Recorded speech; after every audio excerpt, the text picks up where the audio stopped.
make sure it goes live. Da da da da. Yes, it worked today. I don't know what it did yesterday, but it looks like we're going fine. There it goes. Yes. Okay, cool. I always make sure it launches. There have been too many times where it's decided it didn't want to do the thing. Hey guys, we're just gonna be kind of picking up where we left off yesterday. If you guys weren't here yesterday, we had like a 5-hour stream, just me talking about characters and Kishoten kits and Komowari and panel types and scripting, and it was really fun. But 5 hours is a long time to stream. I don't know if I can do that again today. But we'll see. We'll see where it goes. So we're going to be working on this character. We kind of did all of the sketching and ideas for that. So we're going to keep working with that. My goal today, I was able to merge all of it to one layer. So my goal today is to get Zai done. Both up here, front and back. And then edit this drawing, which I did in my original pages. And then should I be so lucky as to get all of that done, I'd like to work on Ak and Coco a bit more, get their sketches cleaned up so that I can do the final drawings. So it's my agenda for today. So we'll see how it goes. And then, as always, if you guys are wondering, music is from Adrian Von Ziegler. I have a weird spot on my tablet. I don't know what that is. Dun, dun, dun, dun. Alright, let's get my... Alright, we want about 30. Okay.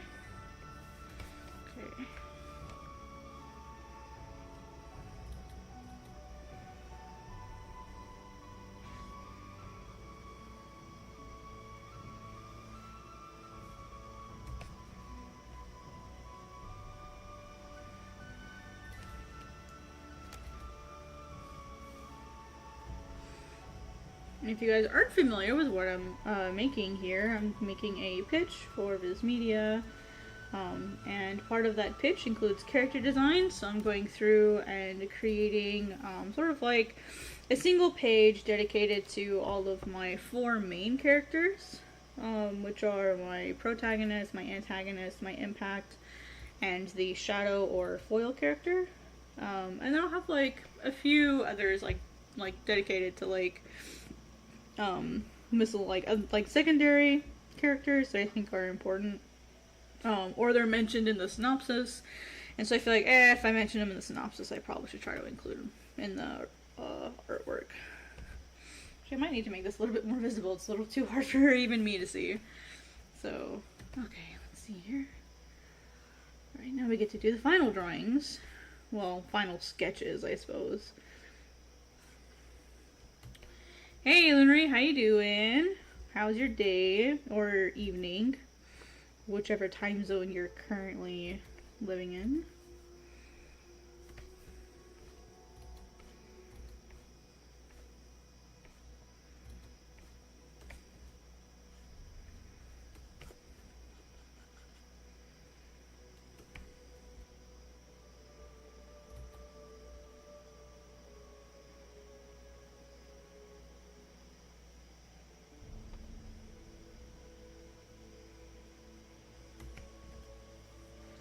Art block? I'm sorry you're dealing with that. Mine's been pretty good. Had a pretty busy day. Kind of a weird day. Just like really anxious today. But like not bad. Just like like that feeling of something's off. Something's weird. Like that's kind of how my brain's been today. So I wish it would stop. I wish it would not do that.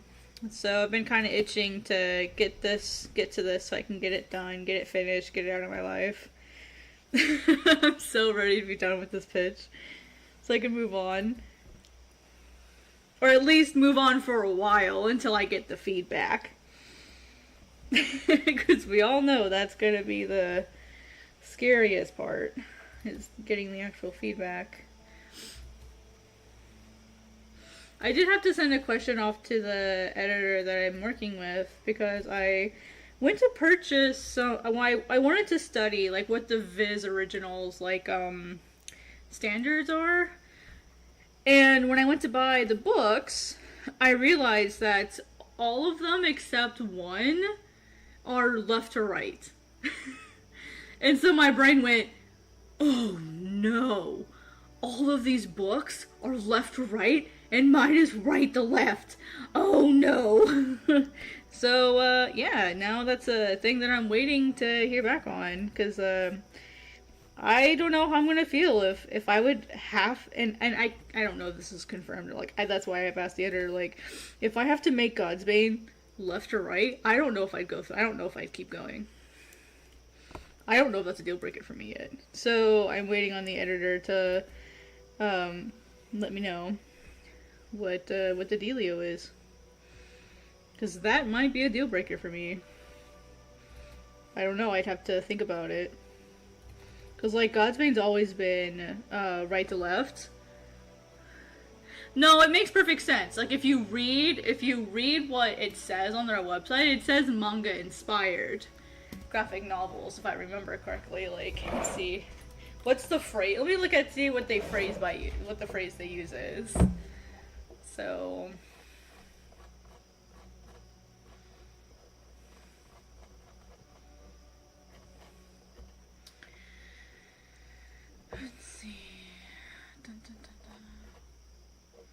Let's see here. It says manga-inspired creators. Publishing Visit Originals is a new imprint in Viz Media dedicated to publishing original graphic novels developed by manga-inspired creators. And, like, nowhere in here does it say, like, it has to be right to left. There's nothing in here that, like, says anything about that. So I'm not sure what the dealio is. When I looked up, like, news articles, it did say left or right, but I'm not sure, because one of the Viz originals is right to left, or is right to left, so I'm not sure what the deal is.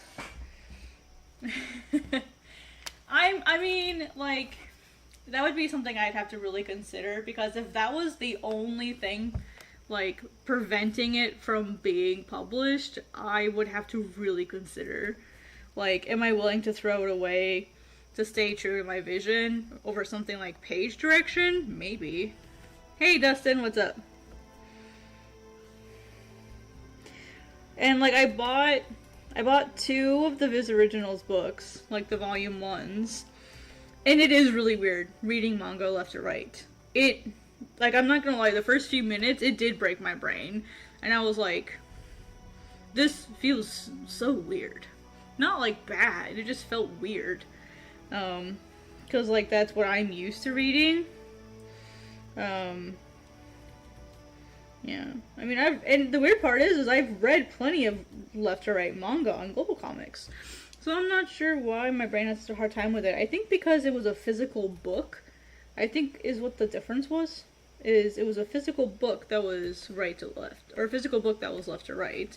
That was a manga. It looked and felt and like everything was manga except for the reading direction, and so I was like, what's going on here? It was like brain loading. So it wasn't bad, and like I read comics, like Western comics all the time. It just, I don't know, it felt like, you know how Uncanny Valley makes you feel slightly uneasy? That's kind of what it felt like. Well, yeah, it is consistent. So that's what I mean. Like, it wasn't bad. And the stories themselves are really cute. I actually really liked them. And so it's like, not that they were bad. It was just, my brain was like, oh, that's really strange. It'd be like if you took someone who's used to reading only left to right, and then you suddenly give them a book that's right to left. That's just not what they're used to. But it doesn't mean that, like, they're gonna hate it. It's just, it's like, ooh, like, I need a second.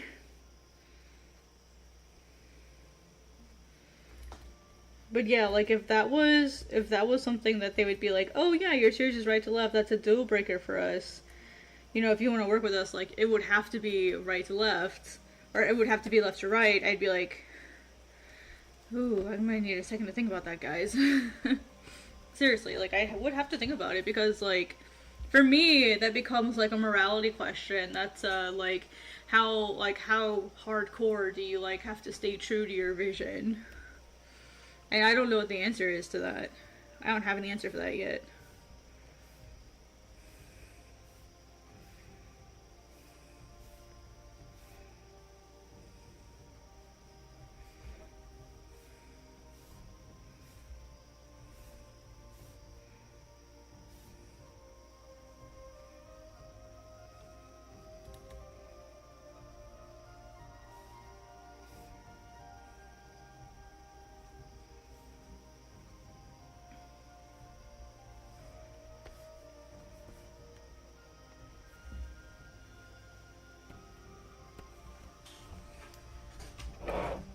Yeah, like I don't care about the reading direction. I read left to right all the time. That's not the issue. The issue would be like about it being like would I be okay with God's Bane being left to right? Like how would I feel about that? And I don't know, to be honest with you guys. I don't know how I would feel about it. I know my instinctual reaction is like I'm not happy. Like that it's not my vision anymore. But we'll see what she says. Maybe it's something that's not an issue. Maybe I'm making it like a big deal over nothing. So, which I'm hoping is, hey Lychee, what's up? How you doing? Guess who? Certainly it's not Lychee Devil. That's definitely not the person. How you doing?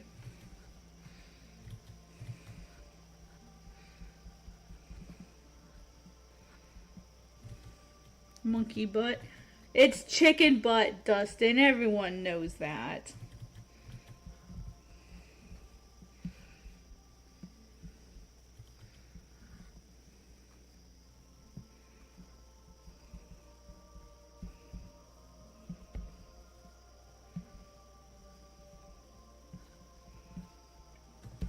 Cocoa butt. It is cocoa butt.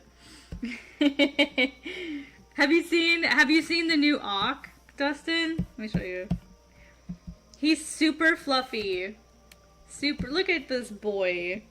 Coco has stayed virtually the same. In all the years that I've had him, Coco has basically stayed the same. But Auk has changed. So, I got feedback that Auk looked too much like Kilala. And I was like, what? So Aros looks too much like Inuyasha. Auk looks too much like Kirara, so I had to change Auk too. So he's more food dog like. Yeah, no more skull face. No more skull face. This way you can see his pretty face. I mean, he's got a snaggletooth going on, but he's still adorable. Look at Coco. He's like, look at him. He's bad. Ooh. Wrong button. Whoops. Look at him. He's giving you the stink eye. He knows what you did. He knows what you did, Dustin. I know what you... It's like, I know what you did.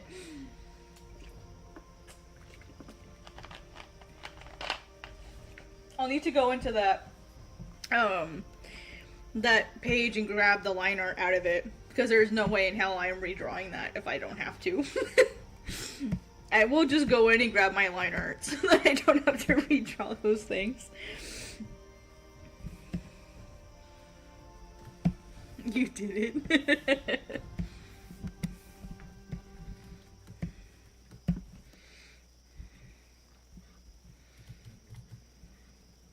Oh, Lychee, you don't know. I've known Dustin for almost 10 years now. If not 10 years. It's been a while.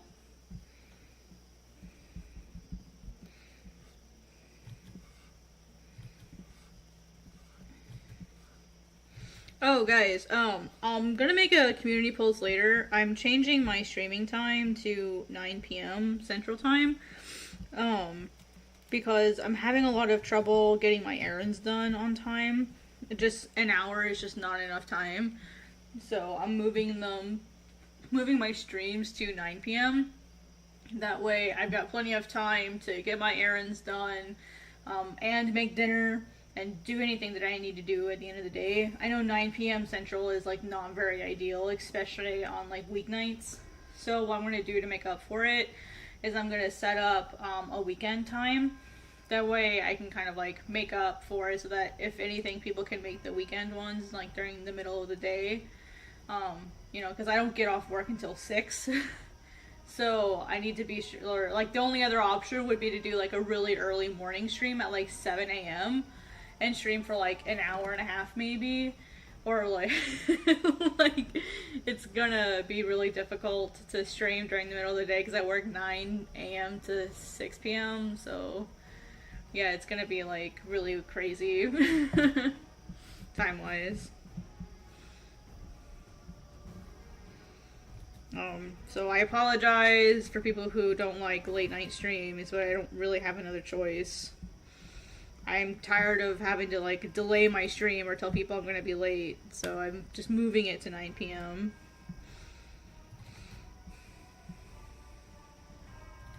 When I like my previous job, when I had started streaming, I got off at 4:30 every day, so like I could do like the 5 or 6 o'clock streams, but I can't do that with this particular job unless I started streaming like immediately. And I don't want to do that because I've already been sitting for a while, like by the time I get off work. So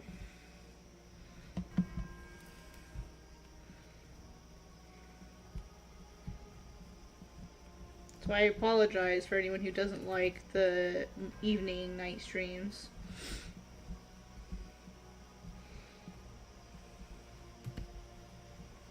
Let's see. I head out to Colossal Con tomorrow for the weekend. That's okay, no worries.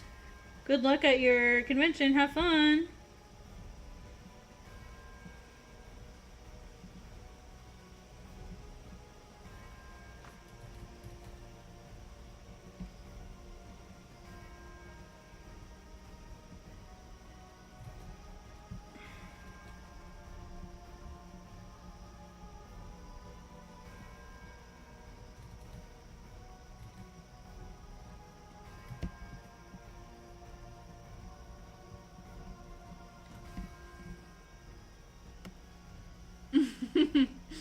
That's because I didn't have that's because I didn't have classes the next day, Dustin.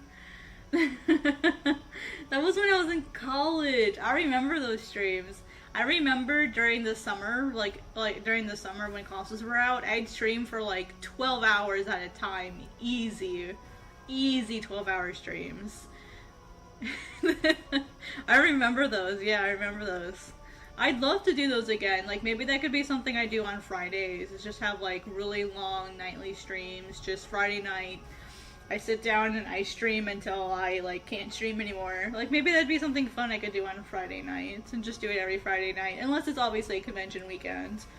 But that could definitely be fun.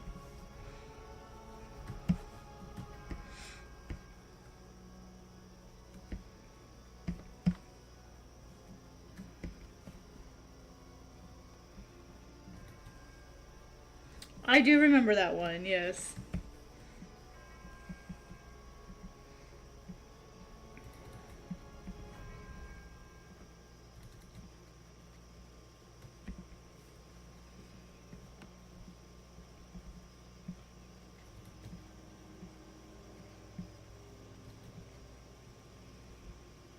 I mean, in all fairness, we shouldn't have been disrespecting Norman Reedus, so we brought that one upon ourselves.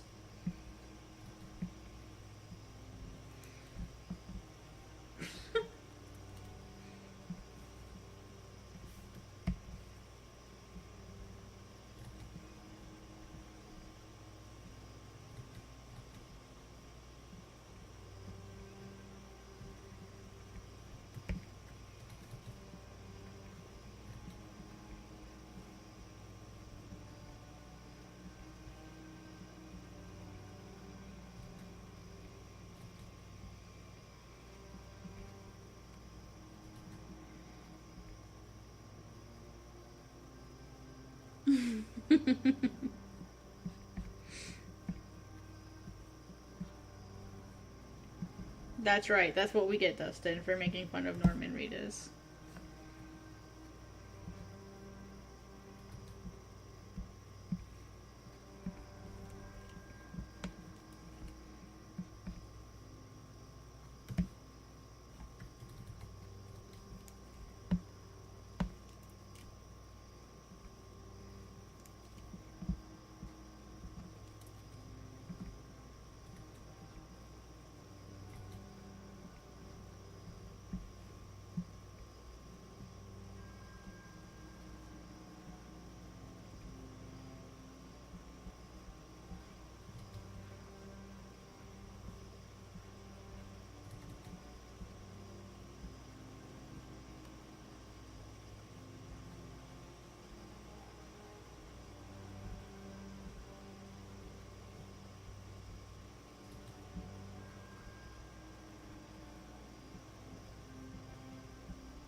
keep forgetting these don't have to be like finished drawings, and I need to like chill out and stop making trying to make everything so perfect.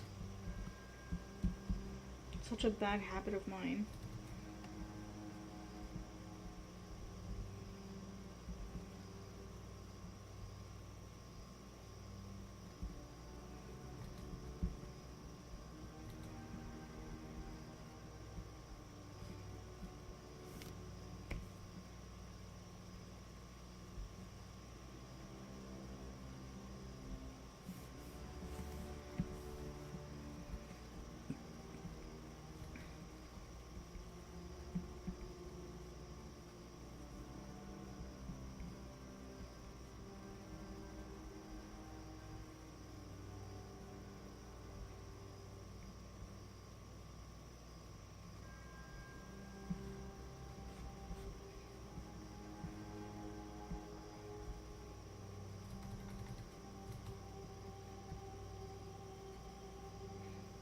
I go into my sketches and I keep trying to make them super clean. And then I lose the looseness of my sketches. Well, I'm just feeling the pressure now. And like now that I don't know if like they'll accept right to left, I'm like even more nervous. It's stressing me out.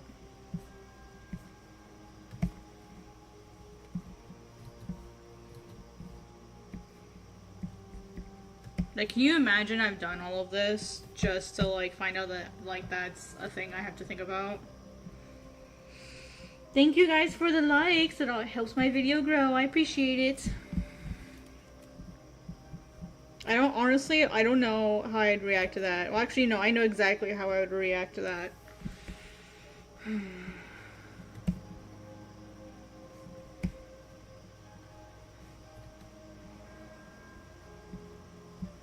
I'd probably sit there and cry, to be completely honest with y'all.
I hope she'll get back to me tomorrow about it.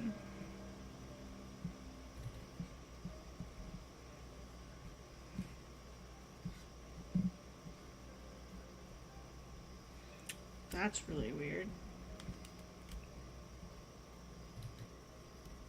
Yeah, that doesn't look right.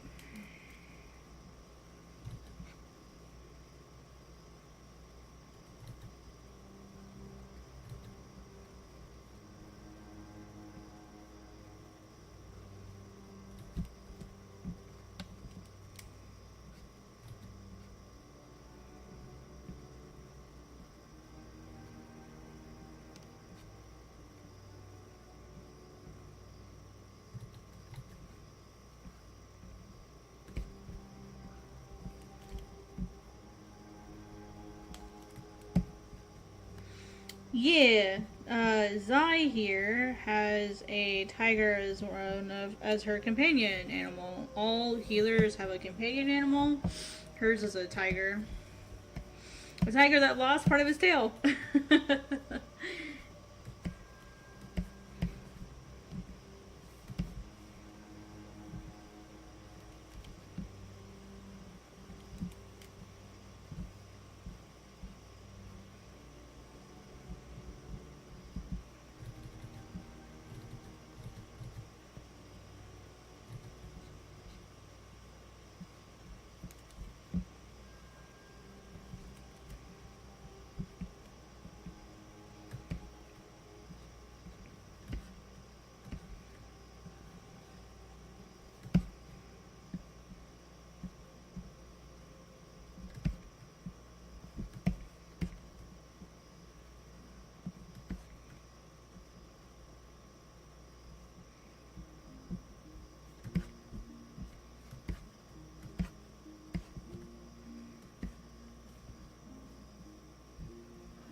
His name is Hiji. Hiji. It's really annoying to write. I'm so glad I don't have to write his name out in lowercase all the time. It's actually kind of hard to read in lowercase because it's just straight dots. I kind of joked that like when I write his name, I'm just gonna do this. But it's easier to read if you're reading it this way. A little bit easier. Or, you know, I thought about writing it this way or this way, but then it just doesn't look right. So it's Hiji.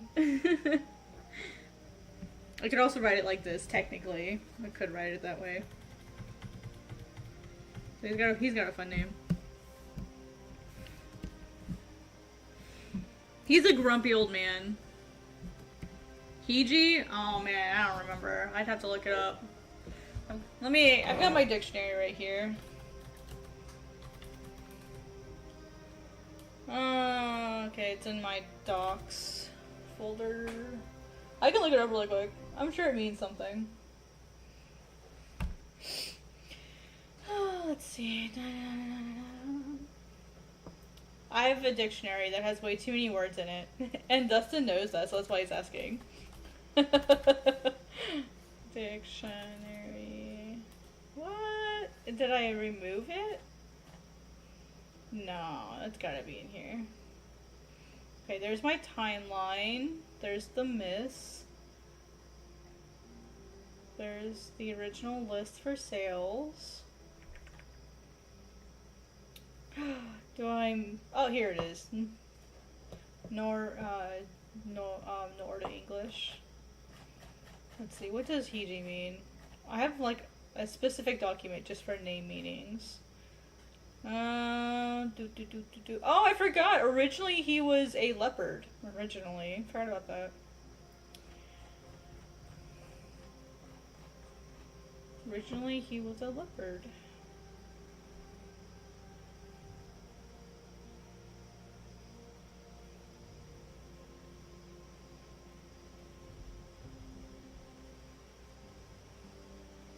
I'm like looking at his lore, trying to see if I have it in here.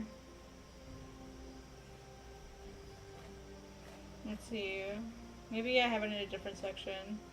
Because I purposely wrote that out because I wanted to like write out what the names meant and stuff.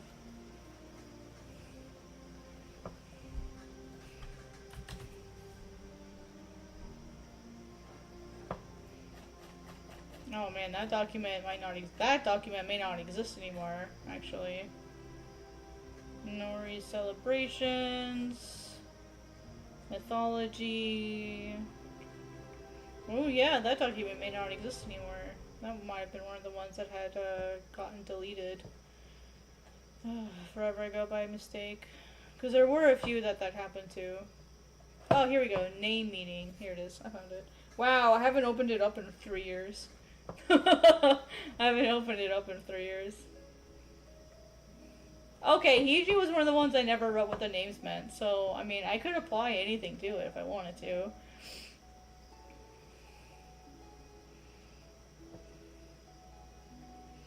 Oh, I forgot about a Temke. I forgot about that character. Yeah. Nice. Fale is reason, truth, or intent. Hokoi is a variant of Hohokore, which is amber, like the petrified sap. Let's see. Oh, Gao is still in here. Oh yeah. Go is he's like the volcano god, which is a character I haven't shared very much of yet. Panua is Fale's last name. It's like water-ish, like state of being water. It's kind of silly. And then Tou, which is Aros's last name, is a type of flower. It's a variant spelling of a type of flower. And then Pegramkre, which is what these things are. These dragons is thing of roaring fire. Yeah. Let's see. Mott. What is? I forget what Mott is. I know what Matu is. But yeah. Oh yeah, Yuka is like. How do I explain Yuka? Yu is like darkness. Like Gaha, which is technically what like GHA would be pronounced as. Gaha is like far away. It's like the far away darkness. it's their word for like the shadow on the moon. Like, you know, like as the moon phases, it's like Geha is like the name of like that shadow. That shadow has a name. So it's like basically it's the shadow of the moon that's far away. Is what the name means. Yeah. I don't know why I named like my characters that, but that's what I did. So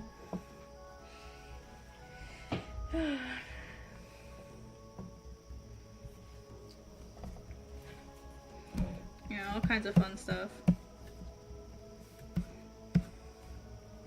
Reminds me of James Gurney's opening to Dinotopia, where the story is he found a sketchbook library and you found a dusty dictionary of a less specific island culture. Yeah, maybe.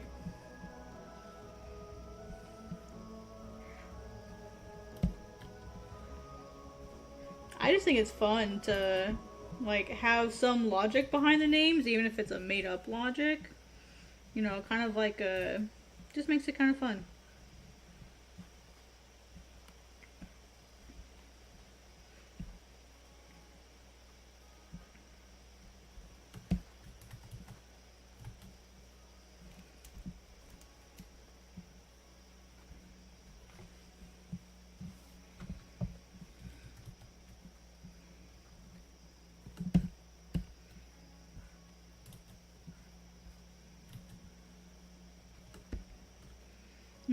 Yeah. Exactly. It's such an integral part. And like the Nori, the culture I've made up, they believe that names are extremely powerful. They see them as wishes. When you name a child, you're wishing for something. You're giving a gift to that child when you name it. And so like names need to be taken very, very seriously. And Aros is named awfully. Awful name. Aros. Here, I'll write out Aros's name. Aros is Rose. Here, I'll write it. This is like the two words that make up Aros's name. Is like future or like a fortune. Well, you know, like your future, like a fortune, not like money. And then Rose is the number 4, which in the Nori culture there were originally 3 gods, right? That had equal power. There was Rot, which is like the creator of everything. He's like the I guess like the king of gods. He's like the light god basically, like all the light. He's the opposite of Amat. And then there was there was Kut, which is the sun.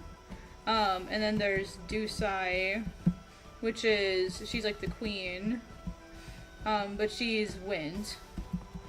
So in the end, there was only light, the sun, and wind, and like through a long story of events, like the island got created. And then when Amat tempted Kut, there was a 4th god that was made in here. And so, like, the Nori believed that there was balance when there were only 3 main gods. And then Amat was like, ooh, I'm gonna throw off the balance. I'm, like, gonna tempt, like, this guy to kill his father. So, like, these 2 are husband and wife. And then this is, like, their son. Get it? He's the son. I thought it was funny. And so Amat tempts Kut to, like, betray his father, the king. And as punishment, there is a 4th god made, Ait, who's the moon, to, like, keep Kut in check. So, I mean, he retains his power, kind of, sort of. Like, he's the sun, but his magic gets taken away. And so now there's 4 gods. 4 main gods, which they consider off balance. So, so that's why 4 is seen as not a good number. like 4 kind of ruined everything. Like yeah, it is balanced, but because it had to be made, like, to try to keep that balance. Like, yeah, so it's not good. Like, everything was fine until Coot decided to be a selfish butthole. And tried to kill his dad. So 4 is not seen as a good number. So now there's 4. So 4 is like bad or misfortune. So like that's kind of like what the number is associated with. So basically Aros's name means bad future. Or like another way you could translate it as unlucky. Like that's another way to translate Aros's name. So like he was given a terrible name. So, or unbalanced. You could also call it like unbalanced, you know, could also be another way to use his name. So, not good, not good things. So yeah, Aro's got a really crappy name.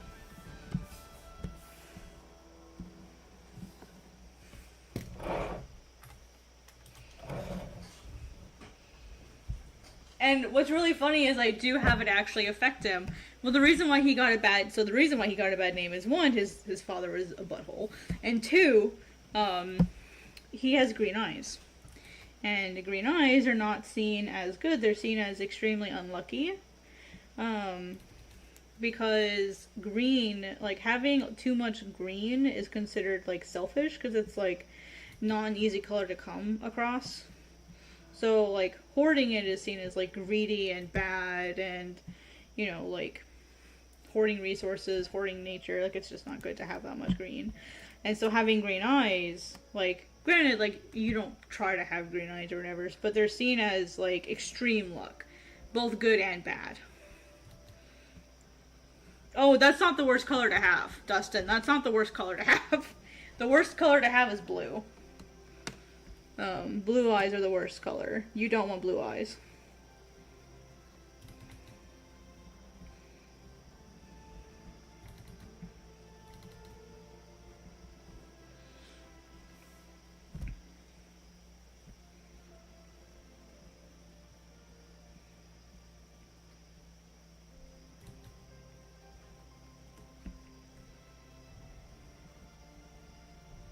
But yeah, if you have green eyes, you would be seen as, like, unlucky.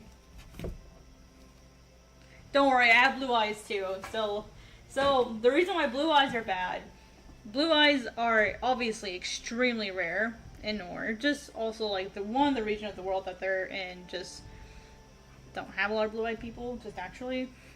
Additionally, blue eyes, the only creature to their knowledge that naturally have blue eyes is a Mott. the ultimate baddie. And he is known for possessing people. And one of the things that happen when you get possessed is your eyes will turn blue. And that's one of the giveaways. Additionally, all of the creatures that a Mott creates have blue eyes. Like, they're associated with him. They're a fraction of, they're like a sliver of him, right? They're an extension of him. So they all have blue eyes. Every single, like, Miape, like his servants, they have blue eyes. So if you have blue eyes, like, you will, like, they will think that you are probably a Mott in disguise, or you are a minion of a Mott. And if you are a baby born with blue eyes, let's just say you hit the genetic lottery, and you get the mutation, the healer will have to come by and try to decide if you are a threat or not. And if you are deemed a threat, not good things happen. I'm just gonna tell you. It's back to sender, let's put it that way. It's not nice. And all cultures have really terrible things. And when I made my culture, I wanted it to be something that had equally good and equally bad things. So that's one of the bad things. Is blue-eyed babies get a return to sender tag.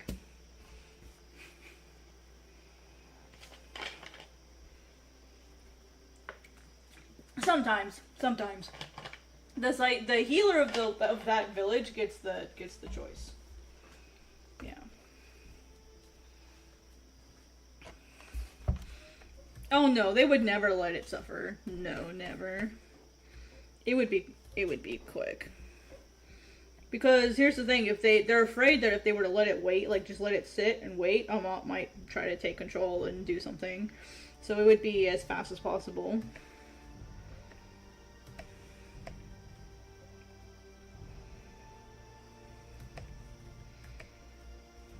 And it's sad, it's awful.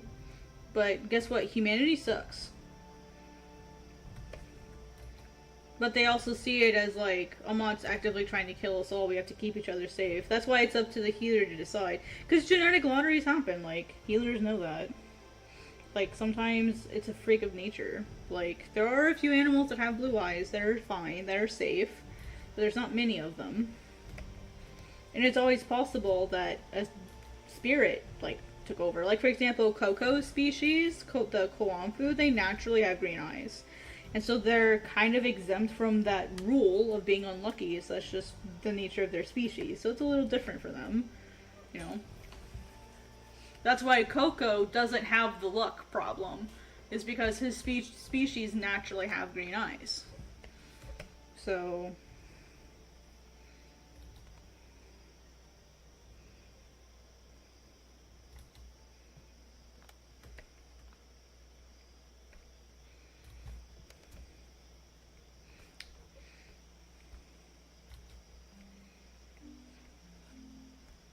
I mean, like, I feel bad about, like, making that fact, but...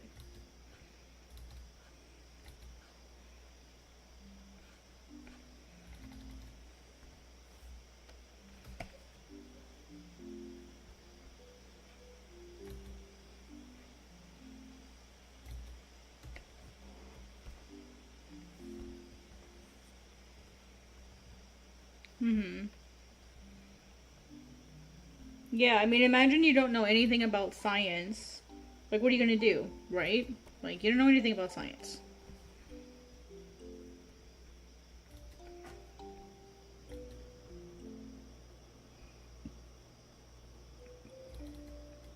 Or, like, what you do know about science is through your healer, and your healer's the only one that knows anything. You know? Like, you don't know what genes are. You know, you gotta do what you gotta do to protect your people, or what you perceive to be a threat, so... It's sad, but that's what it is.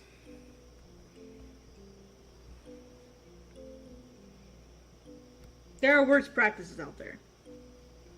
Right? Exactly, yeah. I think it would be one of those Easter eggs that someone would have to ask me at a convention one day, and then I'd have to look at my publicist and go, am I allowed to give the answer?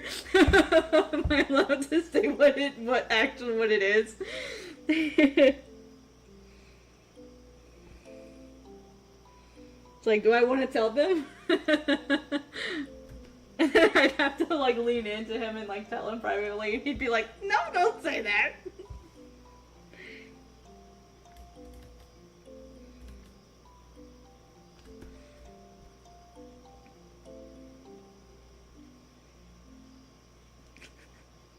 I could just picture it now with, like, his face getting all, do you really want... That's probably what I would say. Do you really want to know? Yeah, that's probably what I would say. Do you really want to know?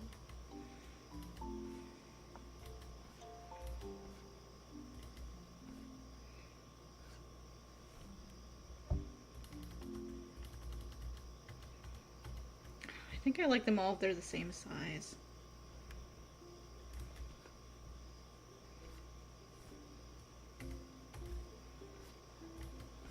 I started this yesterday and I was pretty happy with it. Actually, I'm going to put these on at different layers for easy erasing.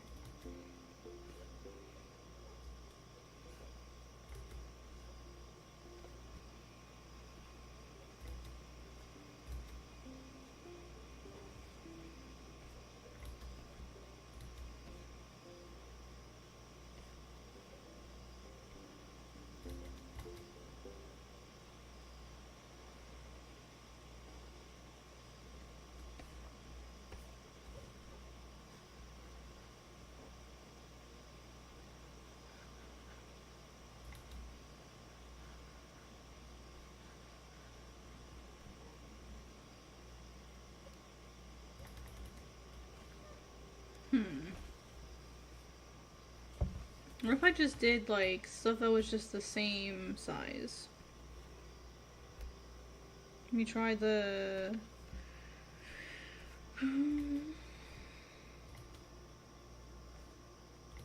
What if I made them like really small? They're supposed to be like representative of the wisteria.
Oh, you know what? That gives me an idea. It gives me an idea.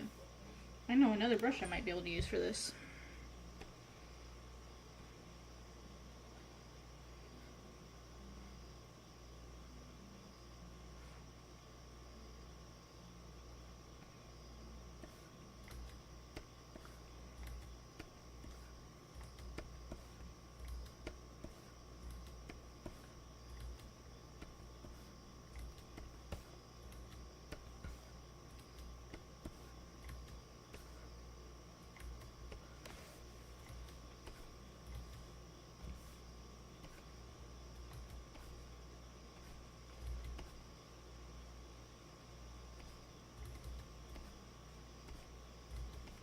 We'll just continue with the theme of 3, right? And we'll just have a dot on each side.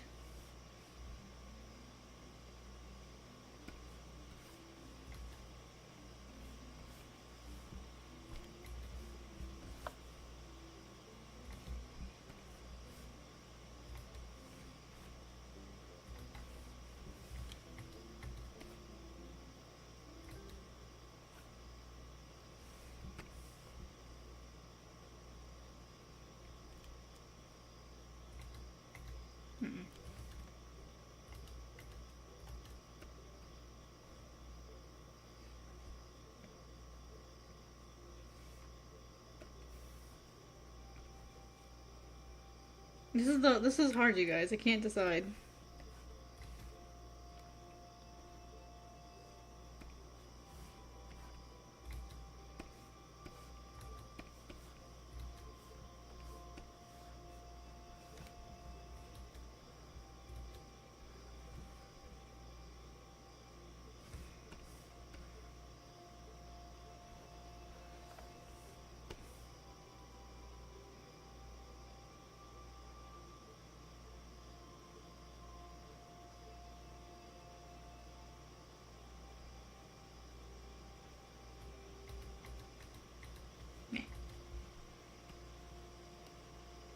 I like the first one that I had.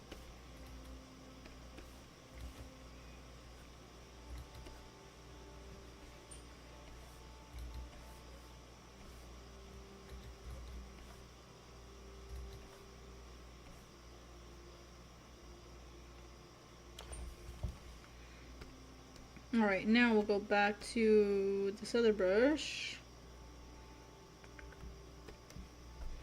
Now let's see how this looks.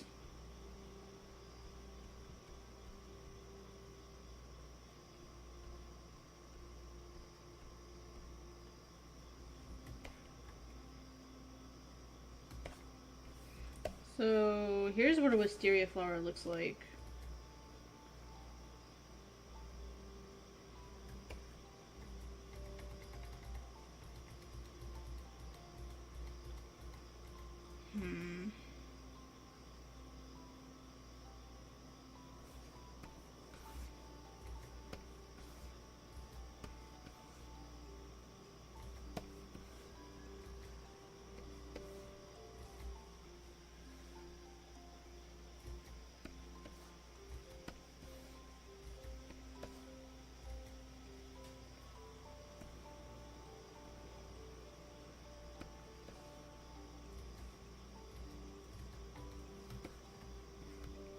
Sorry guys, this is like the part that I suck at the most.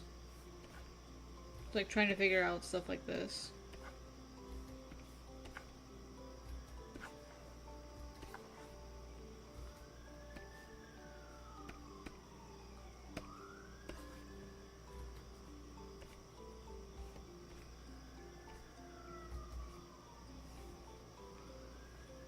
Trying to find a way to represent. Let me actually put a wisteria flower right here so I can actually see what I like actually look at it.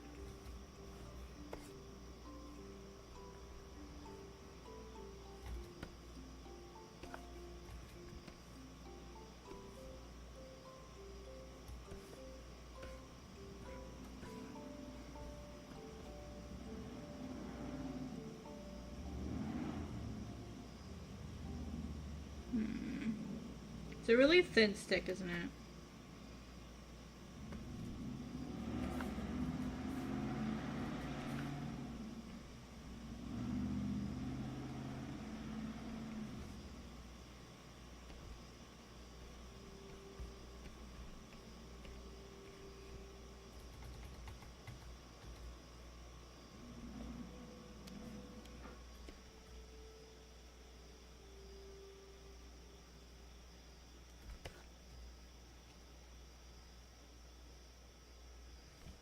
Thinking maybe that'd be too much. Cause that's why I liked this, is it kind of makes like triangles along the way.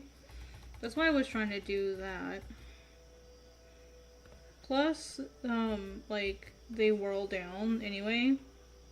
So like it would also stay true to the plant. I mean, I guess I could just have like actual wisteria there. Like, I'm sure they could draw it themselves, but that would look too detailed. Like, and that would be annoying after a while.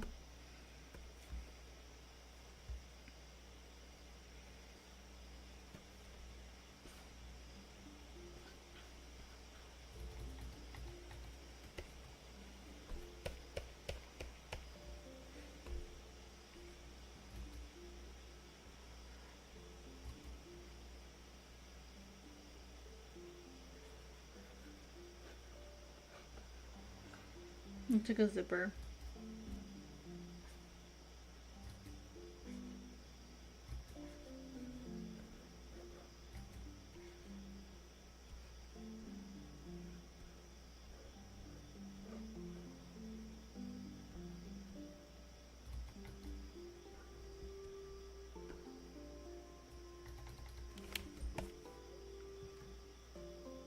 She already has a round shape, so I'd like to keep it round somehow, maybe.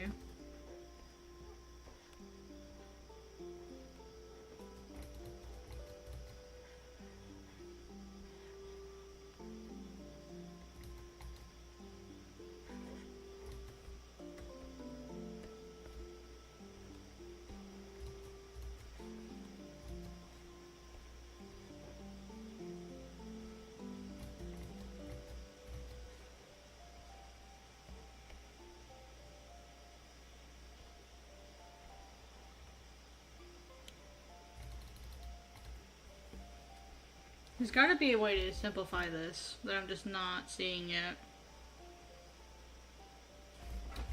Let me... Of course I just dropped my pen. I know, I can't find it. There it is. Let's see, ways to simplify... Let's look it up. Simplified wisteria art. Or minimal wisteria art is what I was looking for. Minimalist wisteria art. Minimalist and wisteria just don't go together, do they?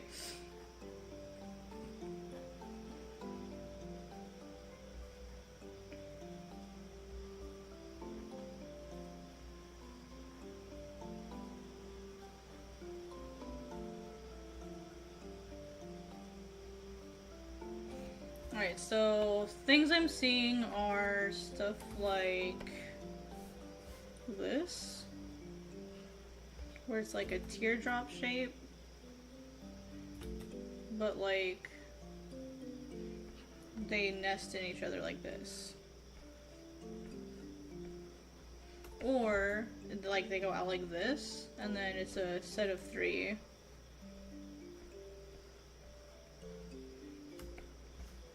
I'm seeing those kinds of patterns.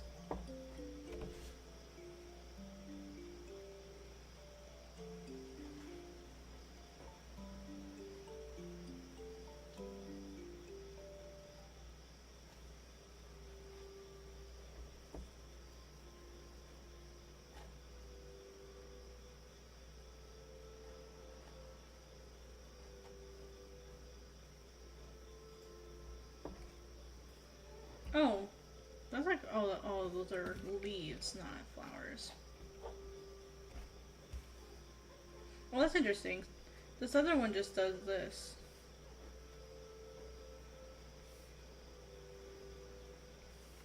That's interesting. That's an interesting way to do it.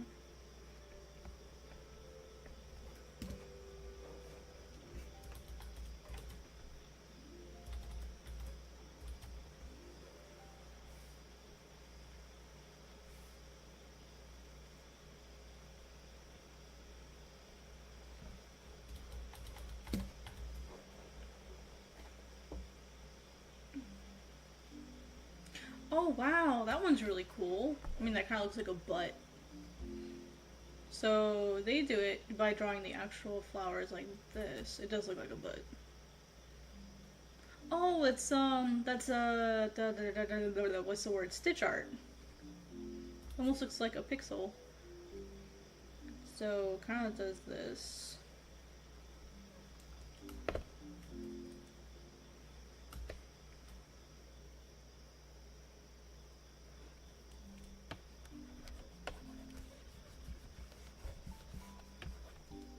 It's a really cool idea.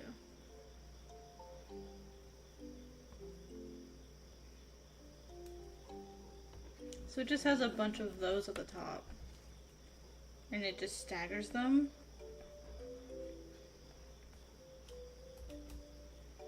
And this is like a diamond shape.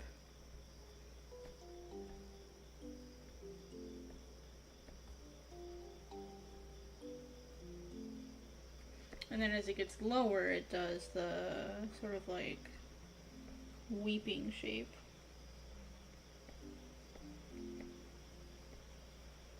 Like that.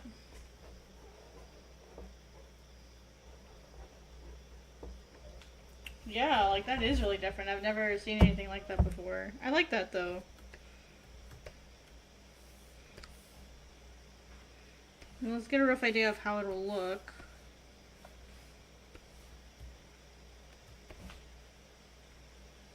You know, I actually like that.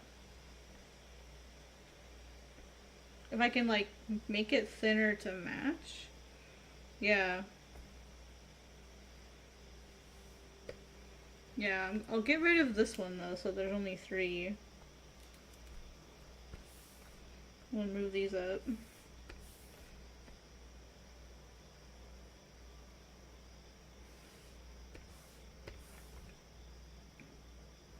There, so it starts like that.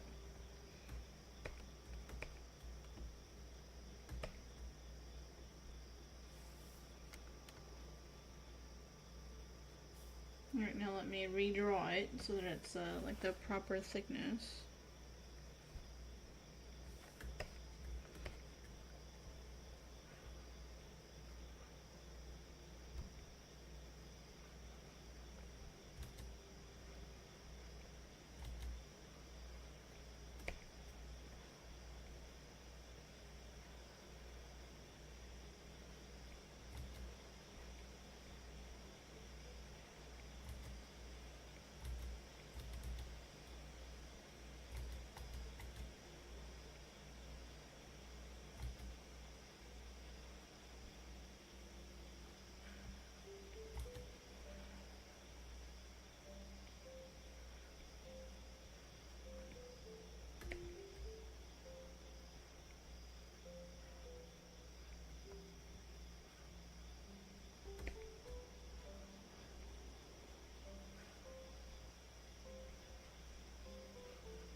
No, I have to get something with this design on it someday.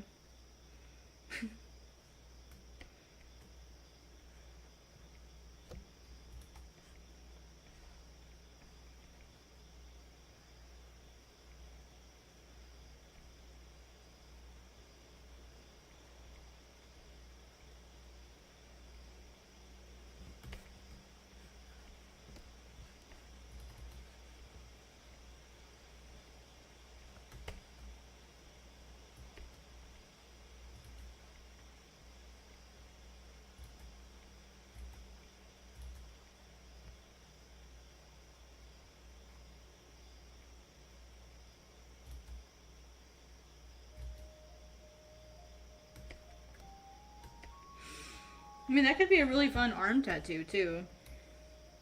And it helps me have make sure she has a theme, you know? Because I feel like all characters need to have a theme.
And then to mirror that, we'll have these little teardrop shapes kind of.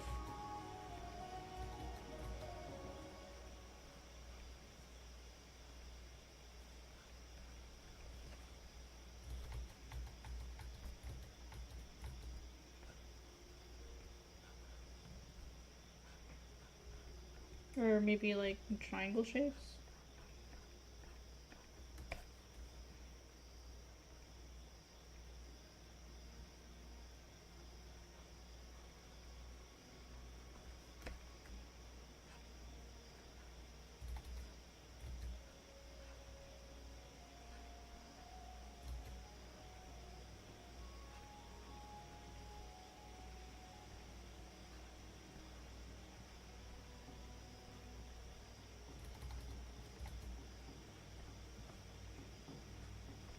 And it'll help with the silhouette too.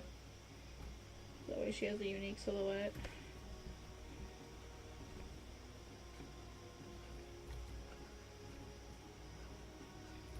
This shape will be a dead giveaway that it's her.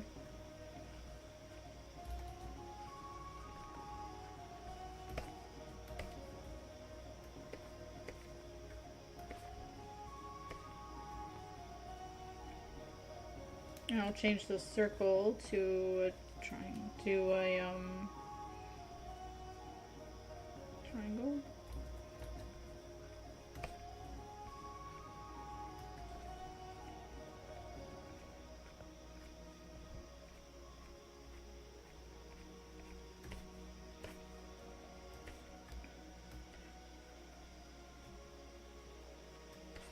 And then we can just put the same shape down here on her pants.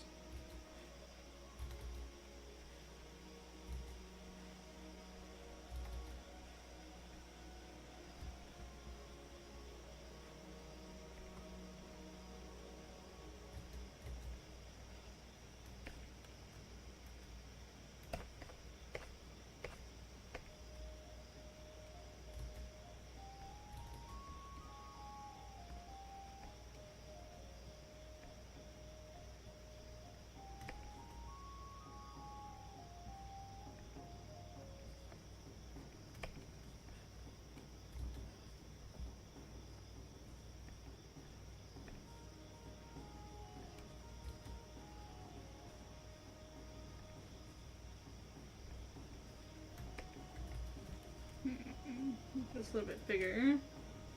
It is Clip Studio, yes. How are you?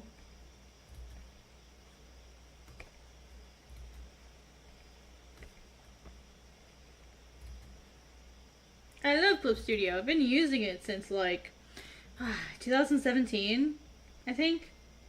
Yeah, it's been a while.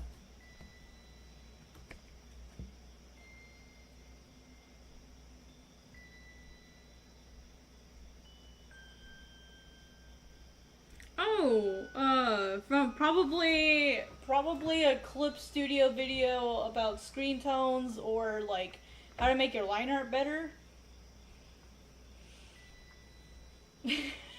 That or a graphic sleeve video like how to get started on your manga or something.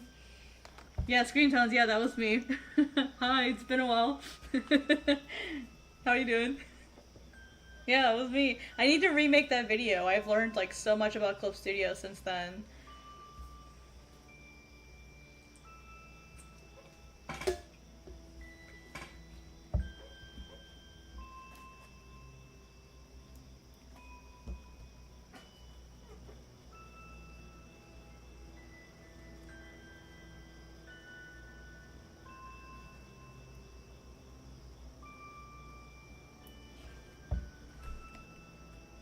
How are you? You doing good? Hopefully things are going well for you. I'm gonna make mine just a little bit unique, and I'm gonna add like this little lip here at the beginning.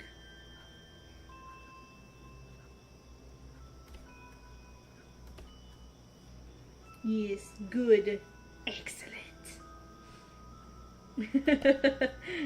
Excellent.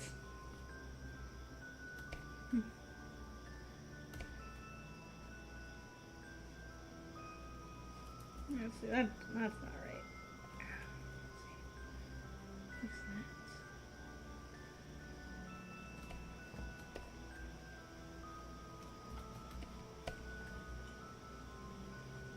Boop.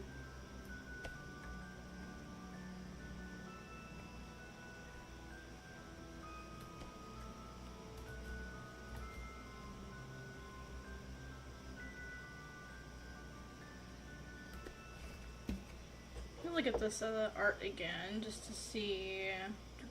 Oh, they actually use a bunch of those big ones, and then they can. Oh, I see. Actually, a couple more of these.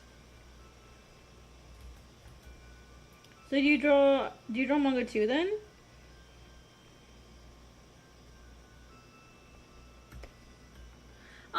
I watch some anime. I don't watch like a ton of them. I'm more of a manga person. I'd rather read the manga than watch the anime because like the manga is as close as you can get to the original story. So I tend to prefer to watch, or I prefer to read manga than watch anime.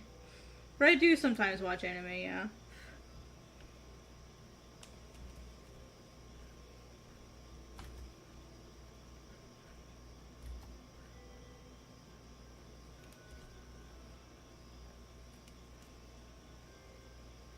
What kind of anime do you like to watch?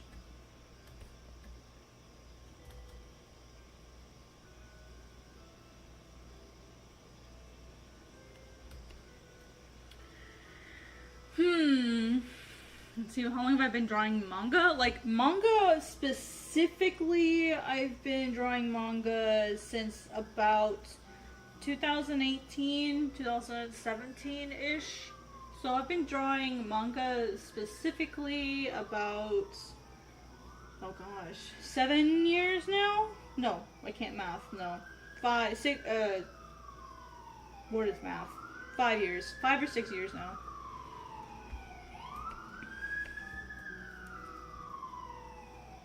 You haven't watched anime in years, Dustin? That's fine. I'm not... Like, okay, I was gonna say I'm not picky about my anime, but that is incredibly not true. I am very picky about my anime. Very picky about my anime. I prefer darker stuff. Like, more seinen level things.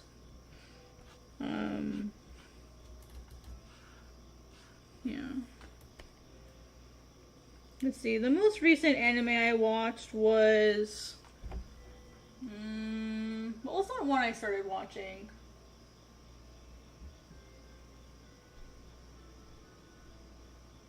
I don't remember what it was called. Clearly that's how much of an impact it made, but I'm also just really bad at remembering names.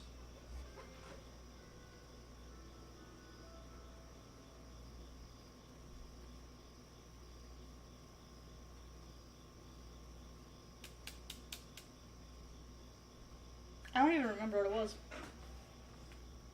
It was an older anime, like from the early 90s. I'm trying to remember what it was called.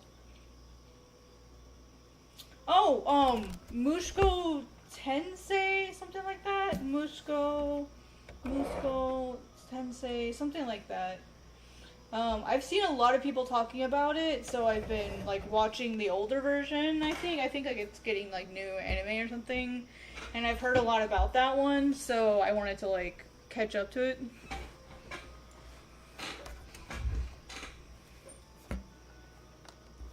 Please tell me you watched the Brotherhood version of FMA. Please tell me, Dustin. I might have to excommunicate you otherwise.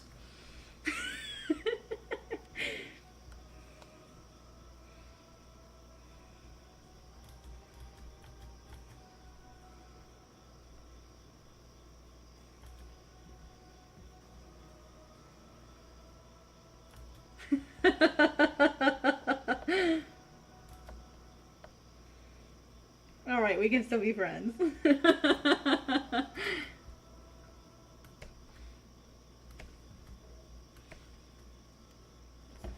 I know you do. Hey guys, thanks for all the likes. I appreciate it.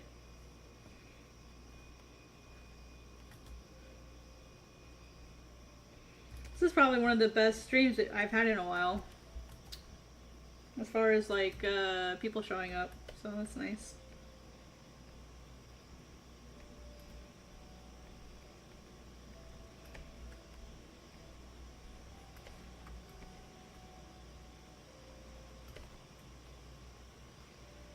Let's see. 1, 2. Yeah, there's just a lot of stuff on the side of her pants. What I'll do is I'll copy this over on its own layer, and then I'll finish it. That way I'll be able to make a asset out of this.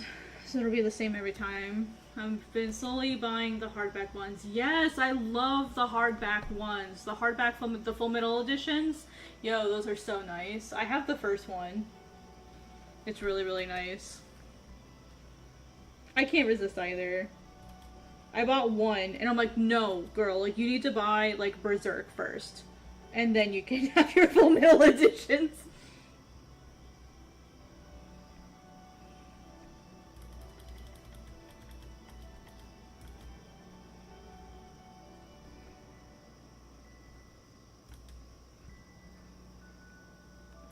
If I had to pick a favorite anime, though, oh man, that's really tough. If I had to pick a favorite anime, let's see.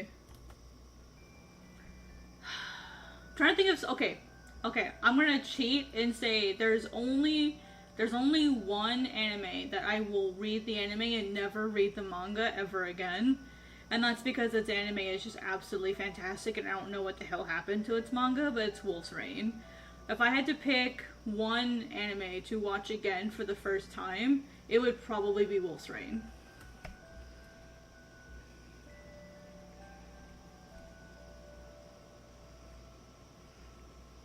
Or Yu Yu Hakusho anime was okay, but like Wolf's Rain I would pick so that I could watch it again for the first time.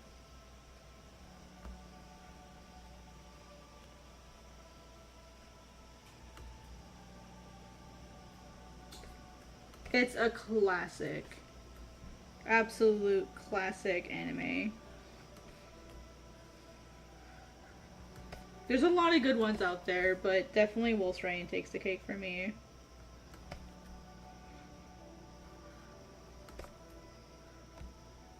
Just gonna have like a racer stripe down this side of her pants. Cowboy Bebop was pretty good. That one was also really good. I'm trying to think if there's any other anime that I'd want to watch again for the first time. Outlaw Star would be one. I loved Outlaw Star. I don't think that one has a manga, so I really liked Outlaw Star. Yeah, if you liked Wolf's Rain, like To Your Eternity would be what you would need to watch next. And I'll tell you what, like To Your Eternity is like Wolf's Rain turned up a notch as far as like the sad nobody is safe thing. Holy shit! Like, damn. So if you liked that and you liked the vibe, sort of like the heavy thinking about life stuff, please watch To Your Eternity. Like I like To Your Eternity, and it has a lot of Wolf's Rain vibes.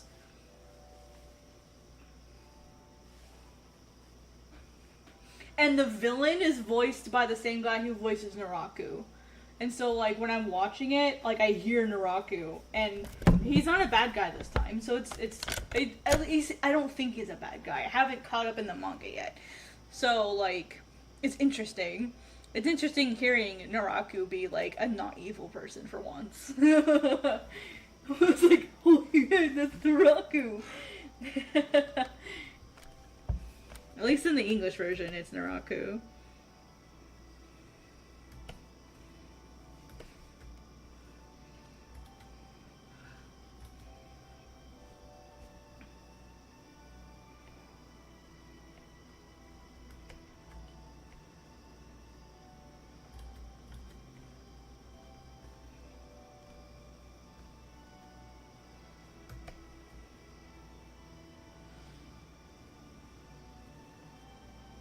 It's something new that one does not get right. There's a soundtrack. Yeah, there's a soundtrack. Yep.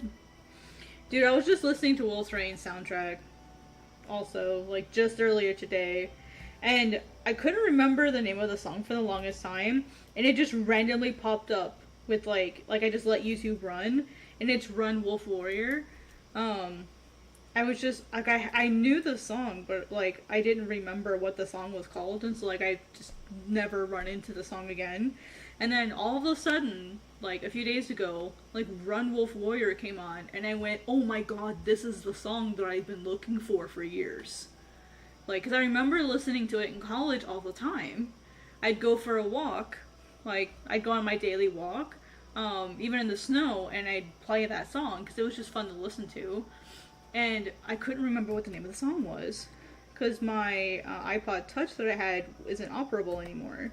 So I couldn't remember what the name of the song was. I couldn't look at my iPod anymore.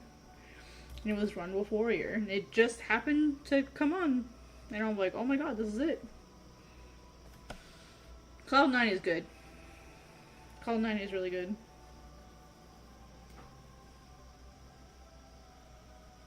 I bought more Inuyasha DVDs than I should have.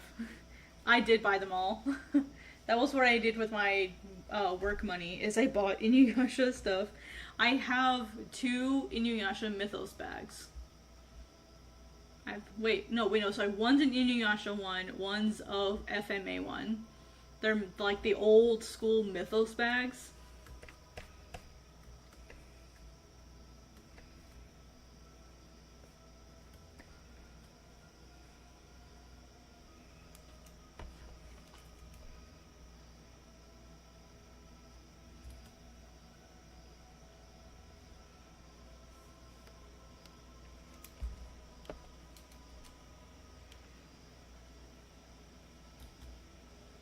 I remember using those for like my college days.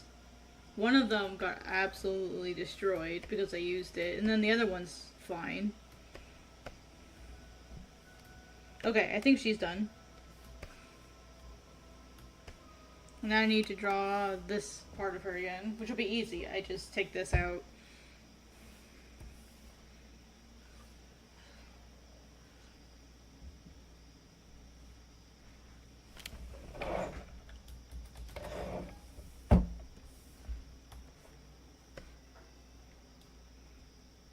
So now I'm going to take this arm out.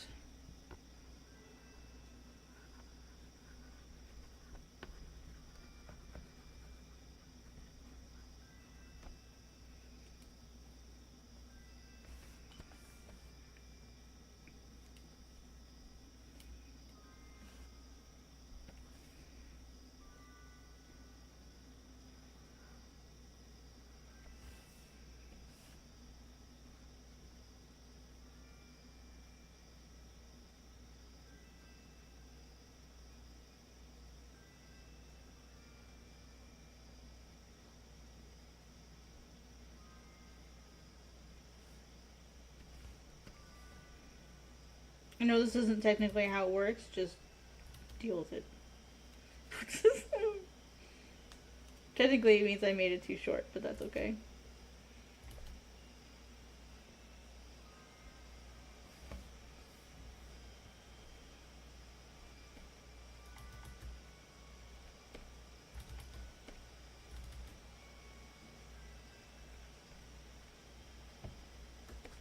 There.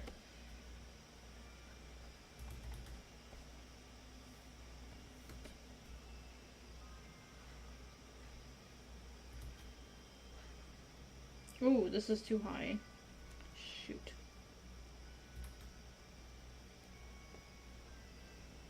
Well, then I guess this is accurate then.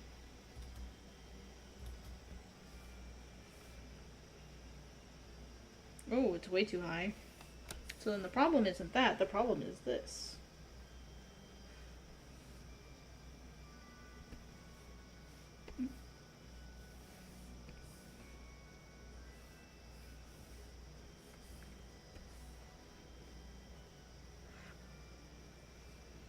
My favorite anime song is probably... Man, I don't even know. I'm trying to think. I'm trying to think of what my favorite song would be. If I had to like pick one to listen to forever. When I try to watch a lot of new anime, yeah. Honestly, I kind of agree.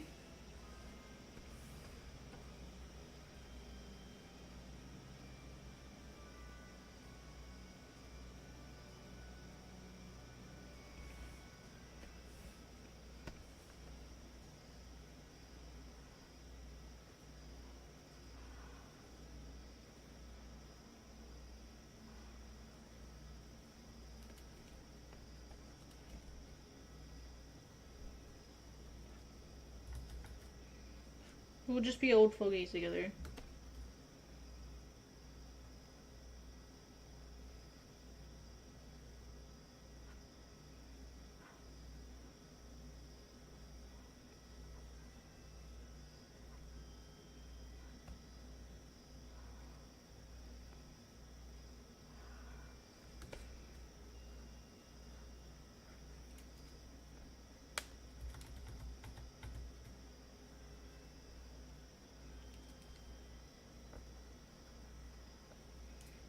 A lot of modern anime I don't really watch that much, like My Hero, don't watch that. Jujutsu Kaisen, I don't watch that. One Piece, I definitely don't watch that. Um, Super, I don't watch that. My Hero Academia, Jujutsu Kaisen, yeah, I don't watch a lot of the modern stuff. It's not my thing. It's not that I think it's bad, it's just not the type of stories that I'm into anymore. So, that's mostly what it is. Just not into those types of stories anymore.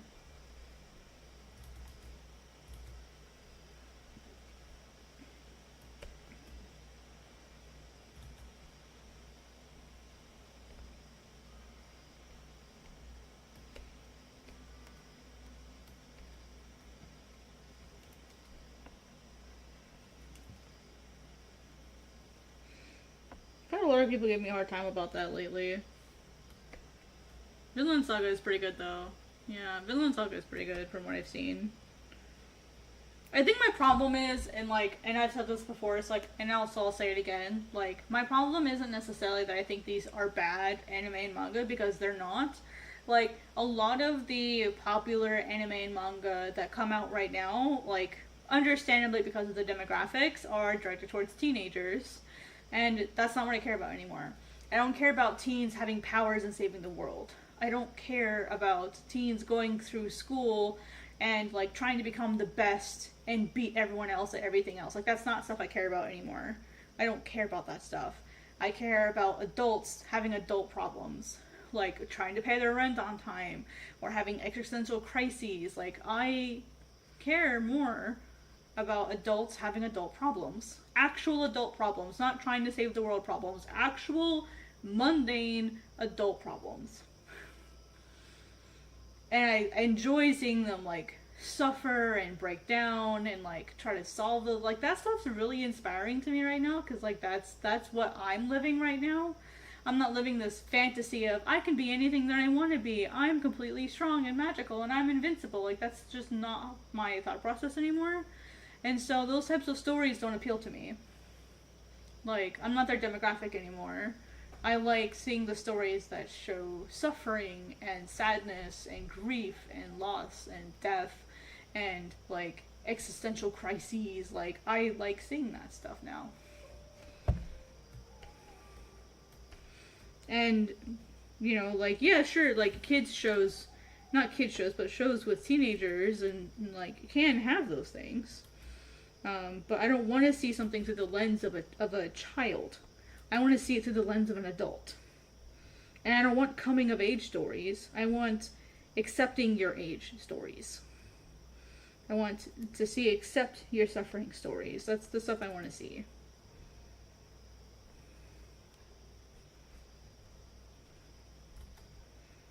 Like I'm tired of seeing life through a 16-year-old with magical powers eyes. I don't want to see that anymore. That's why all of my characters are, like, the youngest one is 24.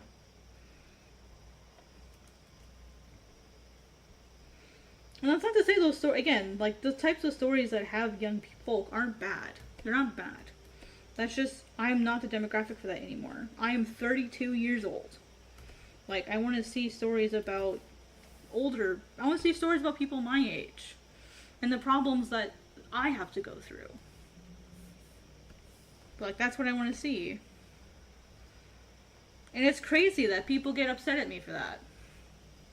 It's wild to me that people get upset at me for that.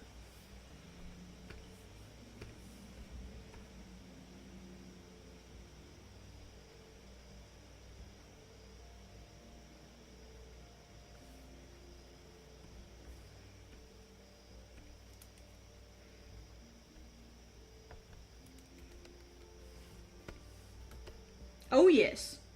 Oh yes. I've had some people, like not here or anything, but I've had some people like in Discord servers tell me that like you're just old and you don't know what good anime is. Or you don't know what good manga is. And I'm like, listen, you are still in high school. You don't know anything about being an adult and having adult problems and dealing with your own mortality. Like, some of y'all just don't understand that stuff. Like I've been like almost homeless multiple times. Meaning like I am calling people and begging for a couch to live on. Like I've had that happen to me probably 5 or 6 times in my life. And it is the worst feeling. I've started my career over twice. Like I was supposed to get, like I literally played 7 instruments in high school and planned to be a musician. Like I worked my ass off and practiced. I played piccolo, I played percussion, I played flute, I played tenor sax and alto sax and steel kettle drums. Like, I played all of that stuff. And I practiced, like, all the time. And, like, I planned to do music. And then my senior year, I moved to a brand new school almost 2,000 miles away. And because I wasn't given the piccolo chair position, in my senior year, I lost my scholarship. Everything I had worked for, gone. Because I couldn't afford to go to college. I lost everything. Because of something outside of my control. And that, like, as a 17-year-old person, that destroyed me. I became extremely mean and bitter for a very long time after that. And, like, I'm still kind of mad about it. Because I was really good. Like, AA, AAA solos, being invited to Europe to play, like, being in honors band multiple years in a row on a piccolo position, which, by the way, there's only 1 piccolo per band, maybe 2. Like, that's a very hard instrument to get in on those types of bands on, and that's the quality that I was. And the reason why I didn't get the piccolo chair at my new school was because they knew their piccolo player better. And she had a better quality piccolo. She had a wood one, and I had a nickel one. That's why she got it. Like, no, but, like, basically, like, favoritism is why I lost my scholarship, was favoritism. And that was the first time that I learned about, what the industry was like. That was my first exposure to that. I had always been under the assumption that if you work hard, you will get the things that you deserve. And so that was really my first exposure to that's not true. You can do everything right and still lose everything. You can still never accomplish your dreams. And that was a really, really hard thing for me to go through as a 17-year-old. It wasn't that I'd been given everything. It was that, like, I'd always been successful. Like, I'd never not been successful before. And like, I'd never even had a bad grade. Like, I'd never failed a class. I'd never failed a test. I had a 3.9 GPA. And I think, like, by the end of the year, like, I was so stressed out my senior year, I dropped down to a 3.74, and I was having a heart attack about it because I was so stressed and mad. Like, it was just a really bad experience, and it made me really bitter. And then, so that's the first time it happened. And then, so I thought, well, what am I gonna do with my life? Like, I've literally been preparing to do music, so I need to do something else.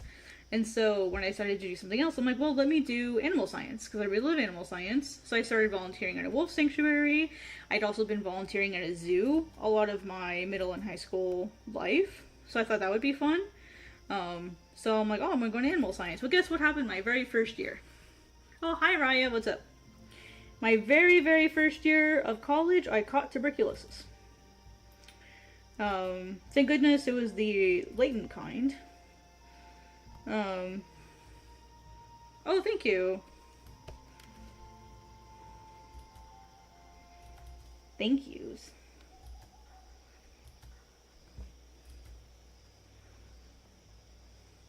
You're good. I can read typo. I'm very fluent in typo. So that's perfectly fine. We are all fluent in typo here.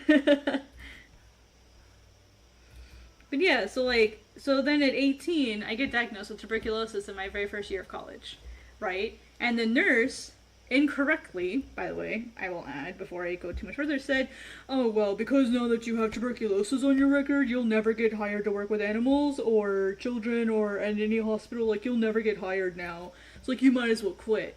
And, like, I believed him. I totally believed him. And so, literally, a year... Hi, Miso. Sorry, it's my cat. Hi, Miso. Come here. Miso demands attention. What? Well, sit, Miso. Why don't you sit up here? You're being very noisy today, Miso. You interrupted all of my meetings today to give my coworkers your opinion. And now you're interrupting my stream. Yeah, she can tell I'm stressed. She knows I'm stressed. She knows I'm stressing. I'm okay, Miso, I promise. I know my voice sounds agitated, but I'm okay.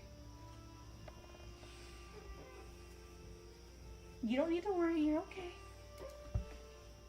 Well, I mean, I've probably been drawing for a lot longer than you. So... Hi, Sam! Yeah, Miso is really cute. Here, I'll show you guys what Miso looks like. Now I have to do the obligatory, let me show you what Miso looks like.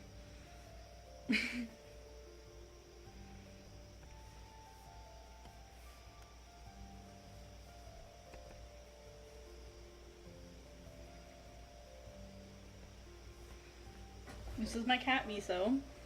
I'll get you guys another picture. Because there's never enough Miso pictures.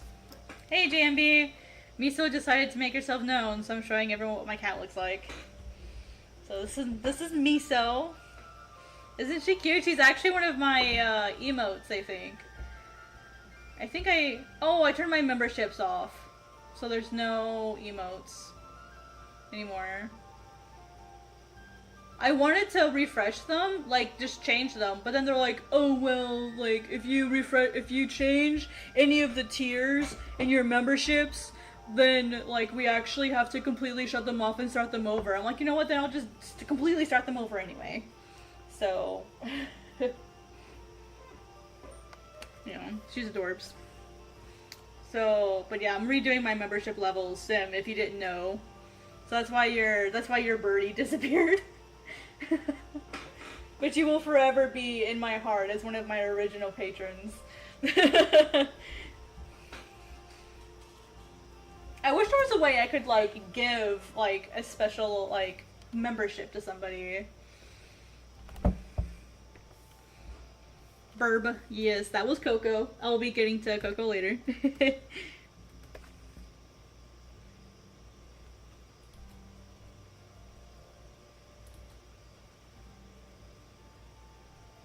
Yeah, I'm gonna activate memberships again by the end of the year for sure. I just wanted to update the tiers, and make them more realistic for what I can actually do. And also probably just make them cheaper. Also, since I don't know what the state of Godsbane is gonna be, I don't want to like be promising Godsbane pages since I'm not gonna be able to be producing them right now. So, I figured that was just best for everybody. But I still need to send out August's update. So once I get, I just need to. I was trying to finish like my character pages, but I just need to get August's stuff out. So I need to get August's rewards out. I have you and I think 2 other people I need to get rewards out to. I just need to export everything. So. Because now Aros and Mao is done, so now I can get the exports done.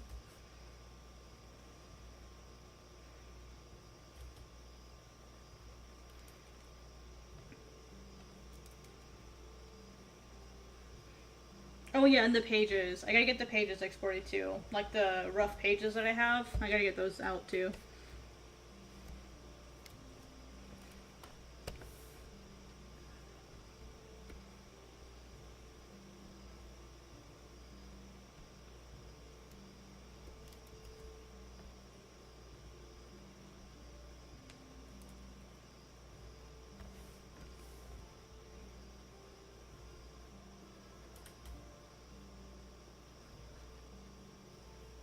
I think I'll just give her 2 lines. I think that works really good for her.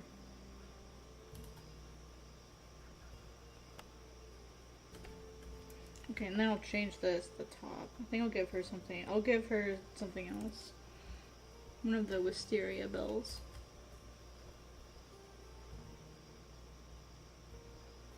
I'll give her 3 of them. I don't know if they're called bells, but that's what I call them.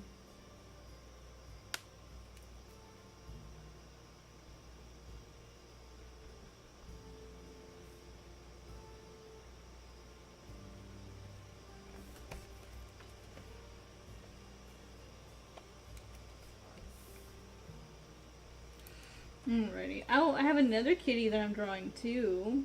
So I've got this one, and then this one that I sketched out really quick. So, and then this one I'm gonna simplify and put it on the back of her vest. So I just gotta get it simplified.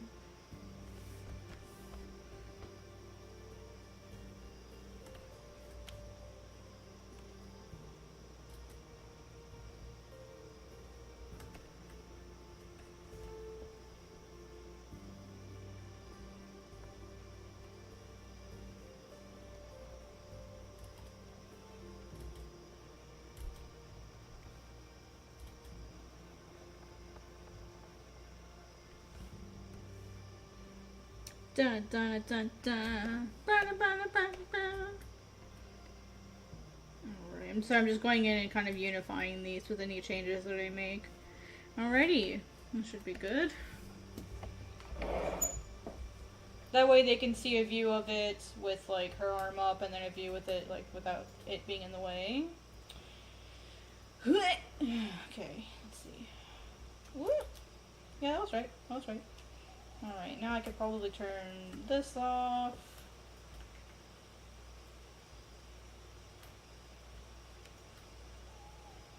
And I should probably have one of her without her thing on. Oh, you know what? I'll do that with this one. I'll take the hood down actually in this version.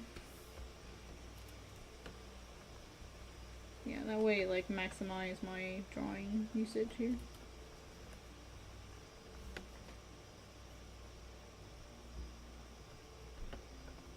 I just realized that, like, how humongous her shoulders are with that head. I just realized that. Oh no! You were saying I was good at anatomy, but now I am not so sure.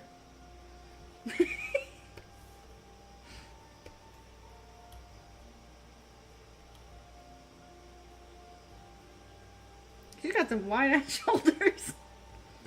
Okay, let me test something. Okay, let's see. Control C, Control V. Let's see how wide her shoulders actually are. So, oh wow, yeah, she's got big shoulders.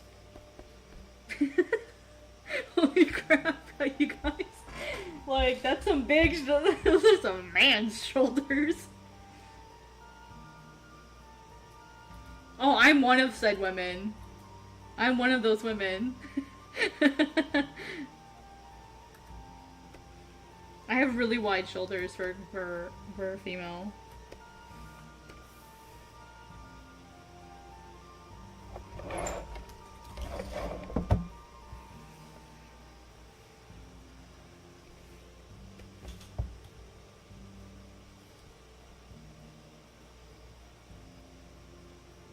No one will know any difference. Turn off aspect ratio, thank you. No one will know. Right, guys? No one will know.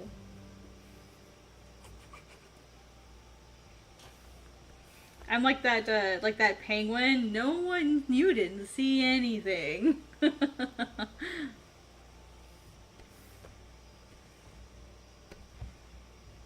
What?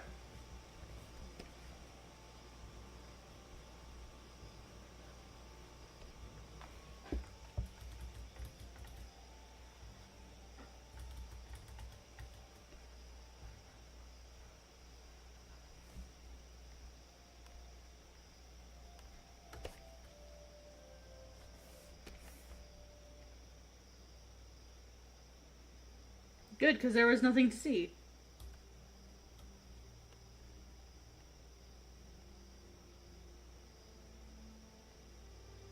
I did raise her eyes up a little higher, though.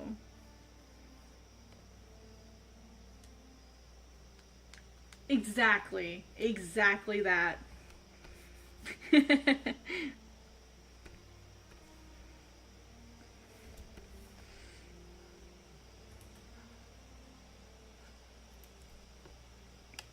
Tell you what though, having really broad shoulders really sucks because none of the clothes fit you.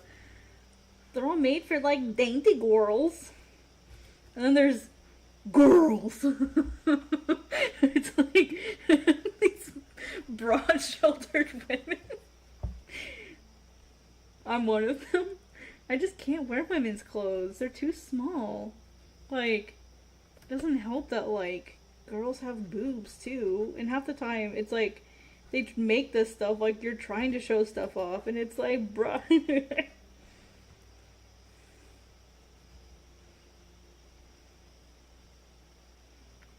It looks like she's trying to smile but can't.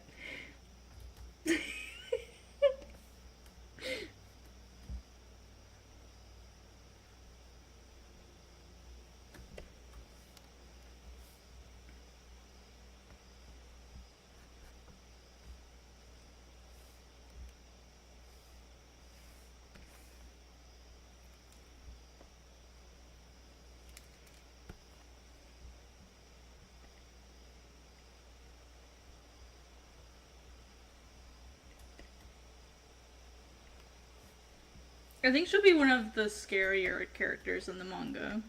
Especially once you, like, actually get to see her do what she does.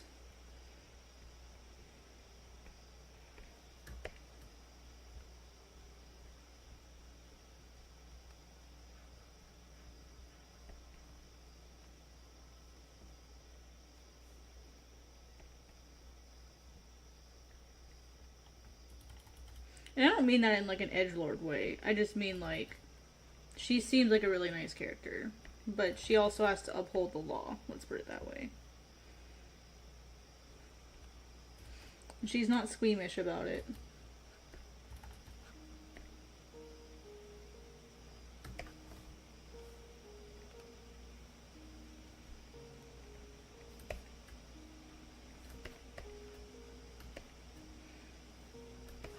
Alright, so now let's add our black fills. I'm going to add them on a separate layer just so that I have them separate.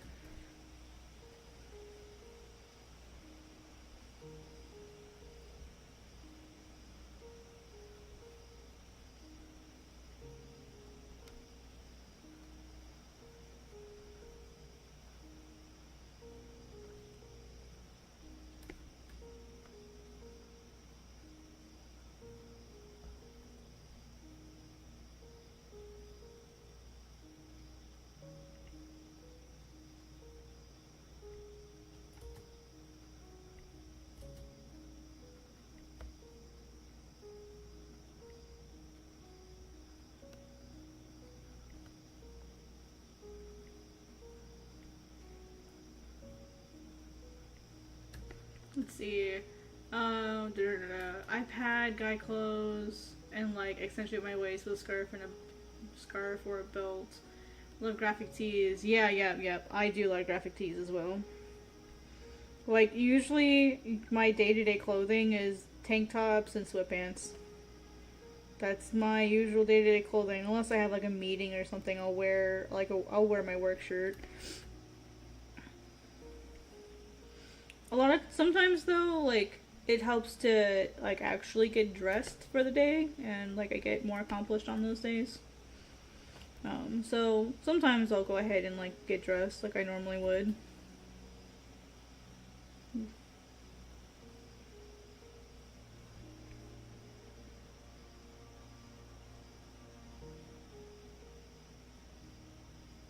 Oh, I just realized that this is here.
Same, yeah. It's just easier. It's like why should I have to get dressed if I don't have to? Especially if I'm gonna be sitting at the same desk all day. Like literally my bed is 5 feet from the desk. It's 5 feet behind me. Like I could lay down on the ground and like my toes could probably touch the bed, and like my toes could probably touch my chair, and I could put my hands up and touch the bed. Like that's how tiny my apartment is.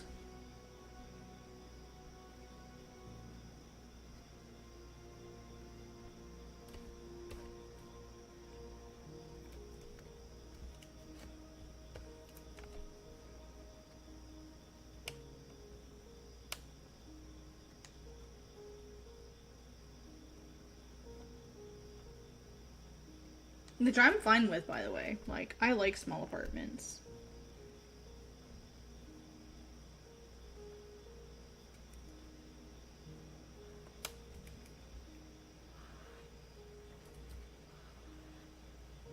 if I didn't have miso, I'd be getting something even smaller, to be completely honest.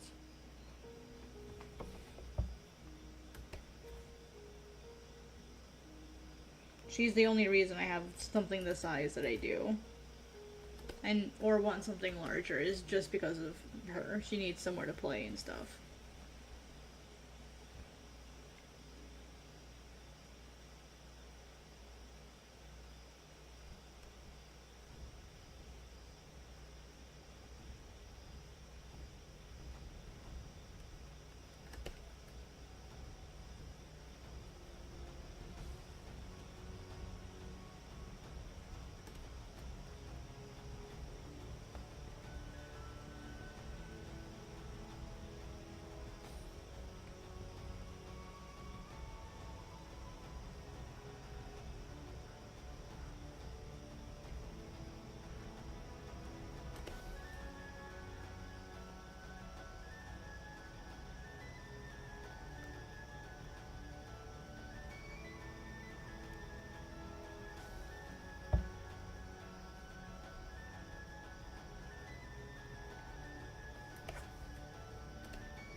Alright, now let's go over it with white line art to clean up some of the things here.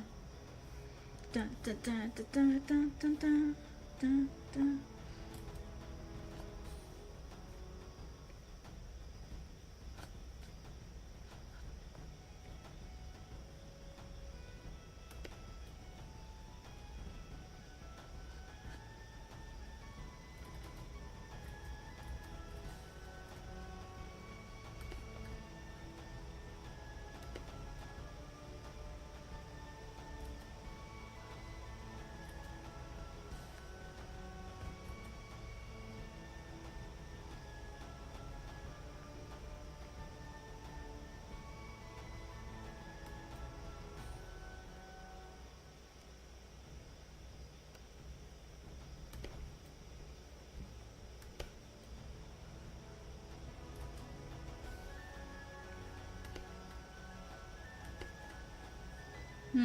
I don't know if I like that. I kind of liked it better with solid.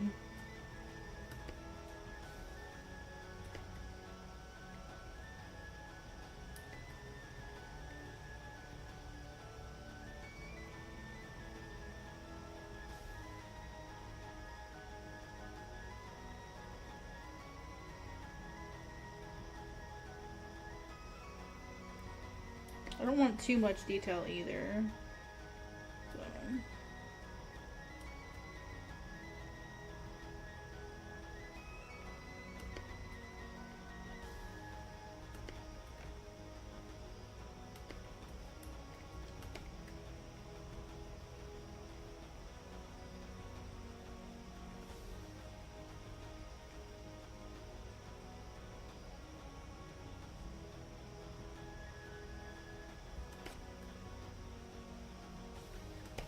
I like how I said I'm gonna make a sketch, and it looks like freaking line art over here.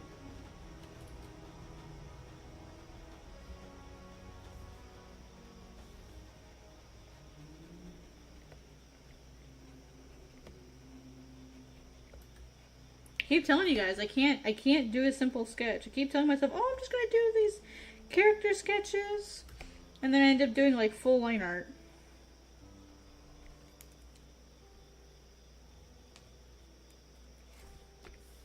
There's some stuff in here from the previous version.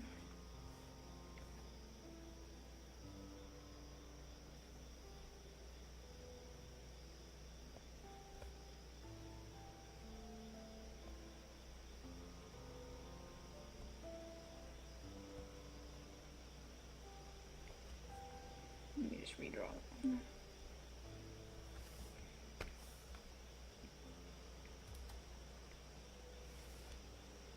Da da da da da. Oops, I wanted this layer. Let's just do the fill tool.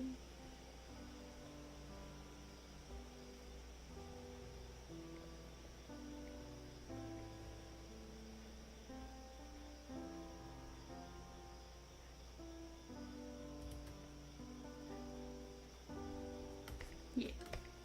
There. Hopefully that's not like too overwhelming.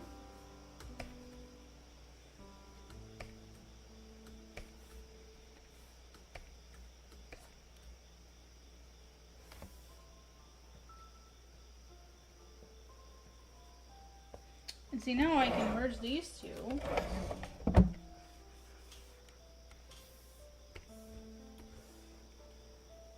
For the, oh yeah, I forgot I made some changes.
I'll just redo these manually.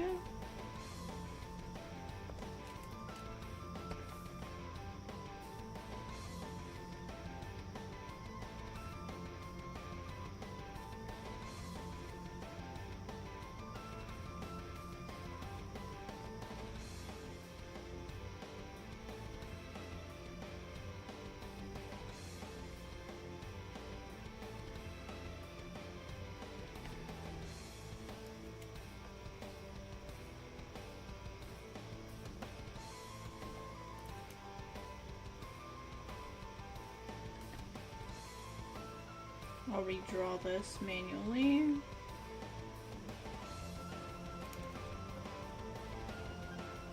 Dun dun dun dun dun. Let's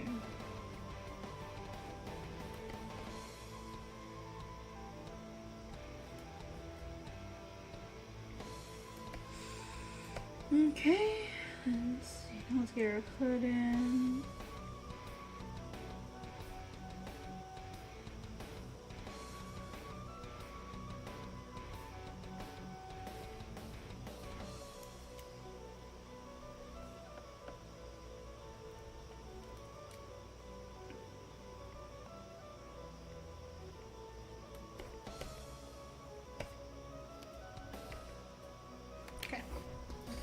Alright, bye JMB. Thank you for coming to the stream. I appreciate it. Take it easy.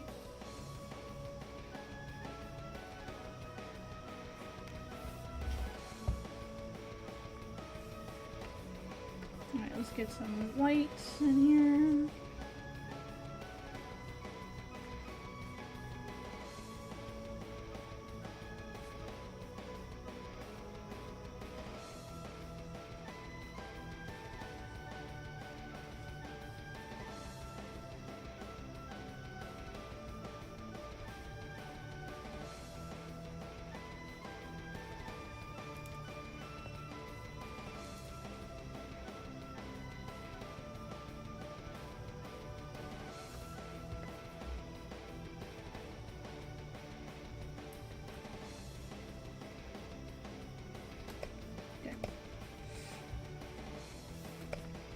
Alright, now let's add in the black pants. I think on this one we'll just leave all of the wisteria white. That probably would be easier, to be honest.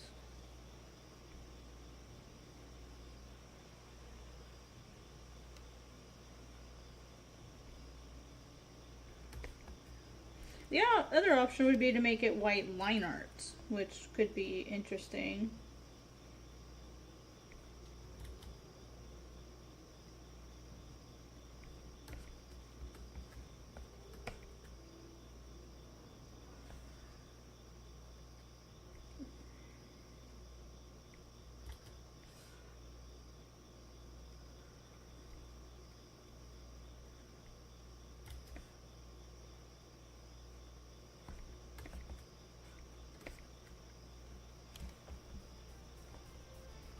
Actually, what I'll do here is I'll just fill this in. And then I'll just draw in like white outlines for everything.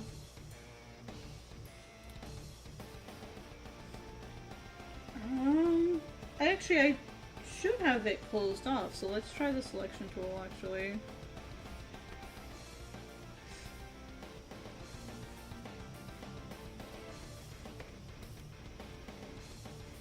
Yeah, most of them. Cool. It's just a few that I didn't have that on. Oh shoot, wrong layer. Dang it.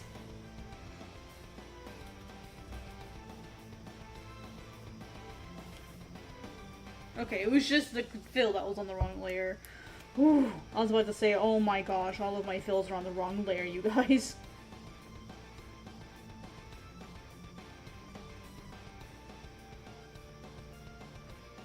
Okay, and from now on, I'm gonna just erase this white line so I don't have to like manually shade around it every time. I'm not doing that again. Lesson learned.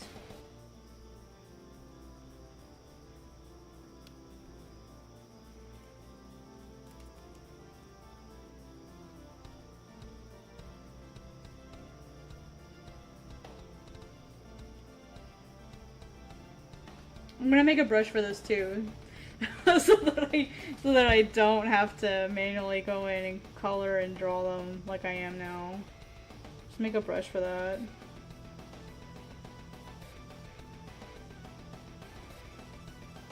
That's gonna be my motto. There's a brush for that.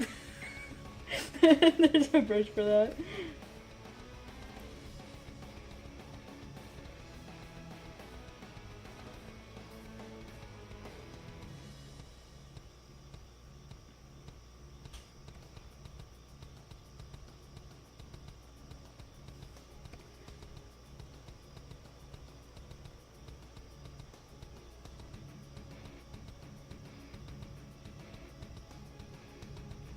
People won't be able to get mad because I'm the one who made the brushes, so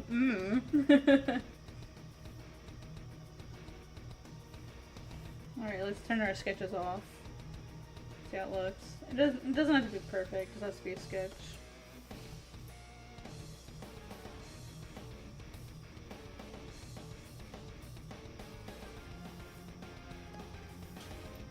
I'll fill this in and see how I feel about it.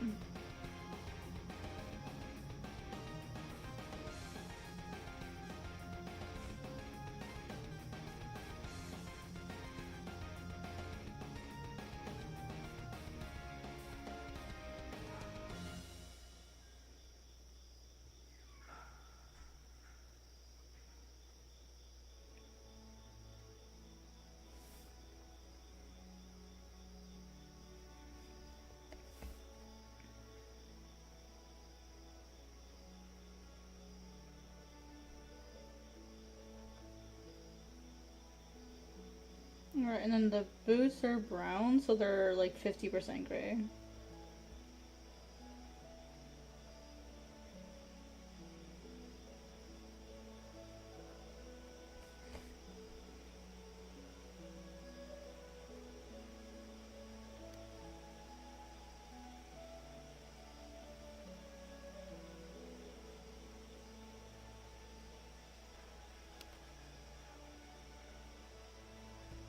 Are you guys tired of looking at this drawing yet? Because I sure am.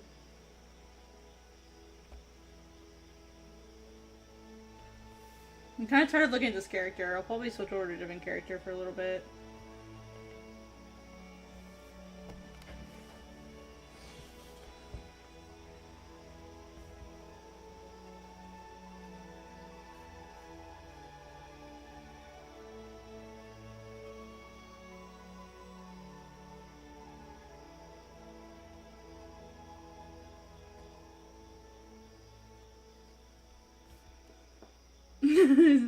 I'm tired of looking at my... Is Marge pretty? Oh, thank you.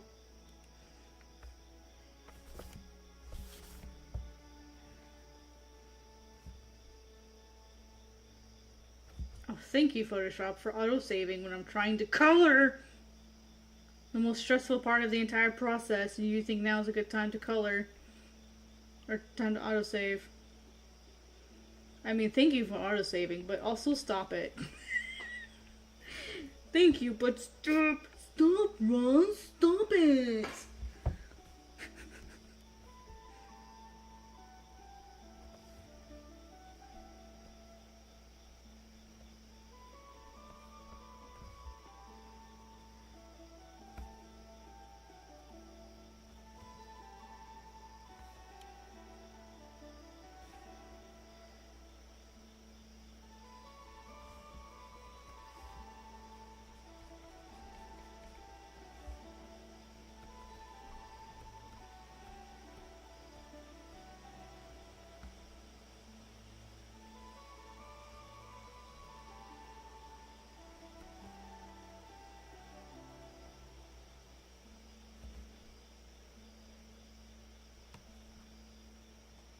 Yeah.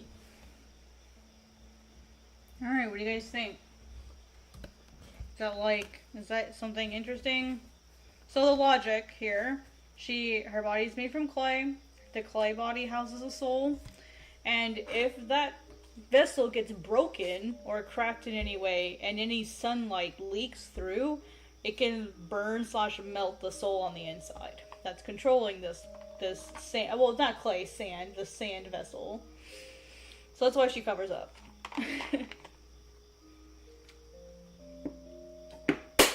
Oh, sorry, that was just a water bottle.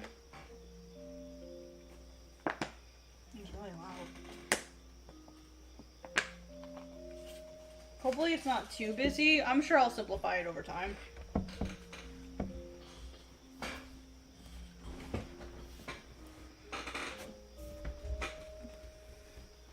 I'm actually gonna try something super fast. I'm gonna see how her pants look without this. Just want to see how it looks without it. Maybe it's too, because I think it's a little too busy.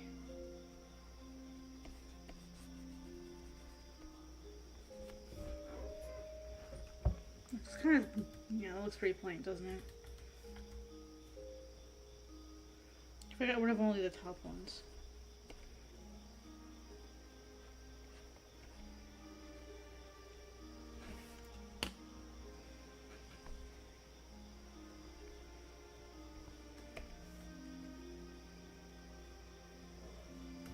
Does it look better with just a few of them versus all of them? What do you guys think?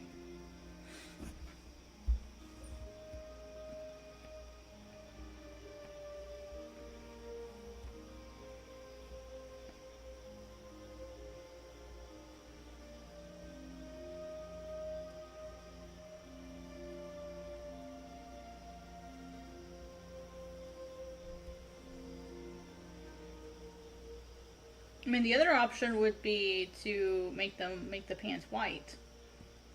That would have been the other option. And out of curiosity, let me see what that looks like.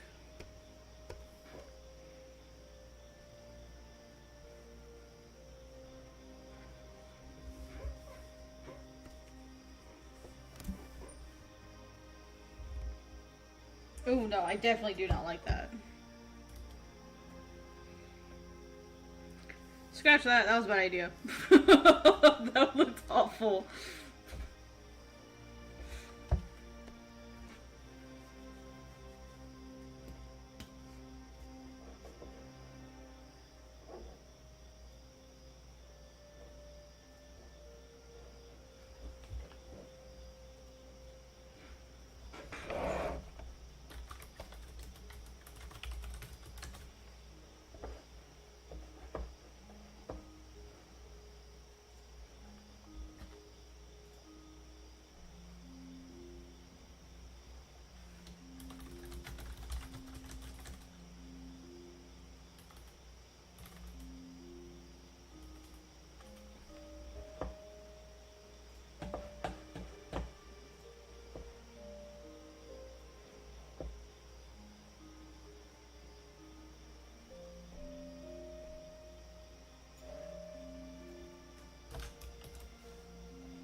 So I'm gonna leave Zai for a little bit, just because I want to look at somebody else. We'll go work on Coco and Ak.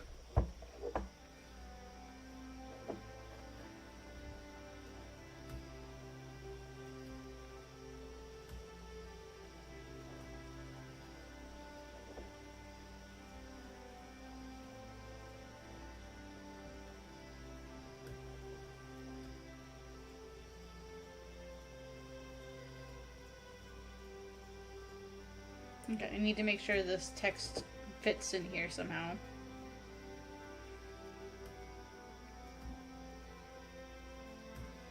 Okay. With Ak, let's see, let me grab his layers. Oh gosh, I have to sort my layers. Oh my goodness. Goodness gracious.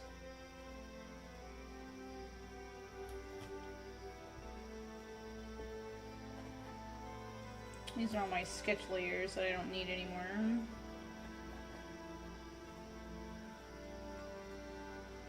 I don't know why that's in there.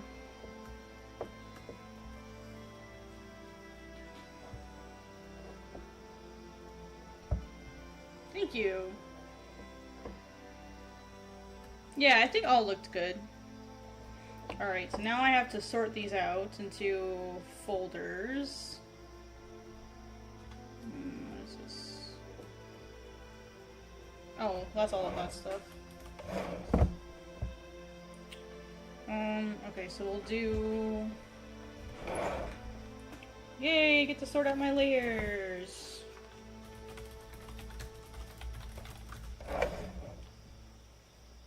It's all additional character stuff. These are blanks, I think.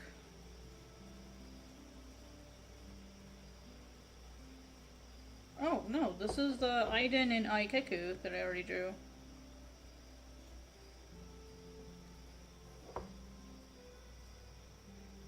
Okay, so I want to keep those. There's nothing on this. And then this is the text, so these will go in the text folder. Sorry guys, this is the most riveting part of the entire experience. Oh, here's some more text I missed. Super exciting, I know. These are also additional characters. Additional characters. Additional characters. I don't need that anymore. Okay, this is all Ak.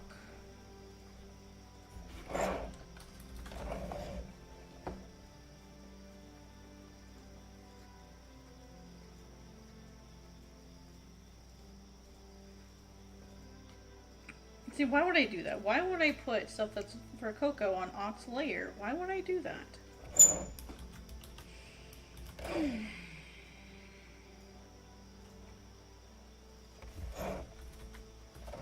What's wrong with the world these days, right? Me sorting out my layers? Oh my gosh.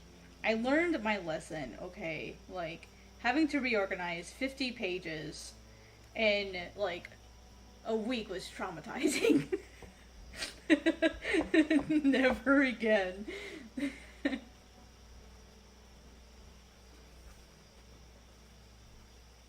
Never again.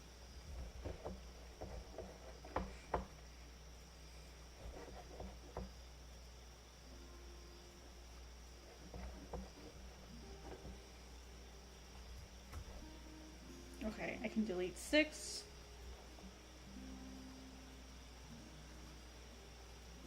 Oh, this has a mix of Coco and Ak in it. Of course, another one that has a mix of Coco and Ak in it. Whoops. Control X, Control V. This is Coco. This one is Ak. I can get rid of this section here. I know what this is.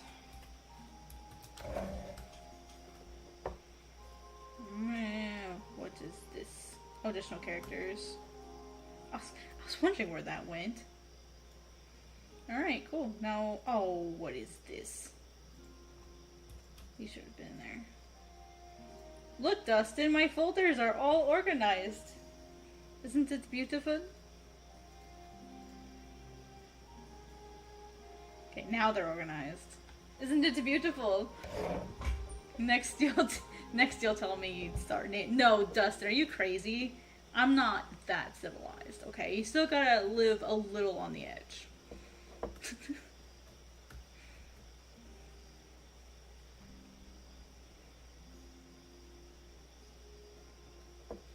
Alright, and what I'll probably do is just merge and redraw. I'll just merge it. Just merge all of these, put them in another folder. Actually, no. I'll lower the opacity here. And then I'll just merge. Make it easy. The less layers, the better. I'm trying to get used to, like, not being super dependent on all my layers. Like, I don't want to be too dependent on them. Well, this should be Coco.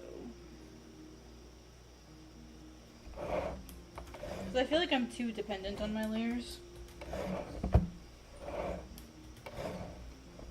So I'm, like, trying to break myself of those habits, you know what I mean? So I'm going to go ahead and merge these. I'm trying to break myself of that habit.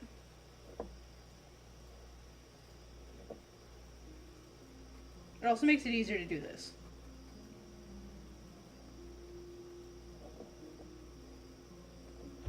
Yeah, that's why I like having the blue, is it prevents me from drawing on the wrong layer a lot of the time. Alright, I am now going to dig into the pages that have these files for Coco, so that I can get those done super fast. And move on to Awk. Work smarter, not harder, as they say. Let's see, those were both chapter 1 pages.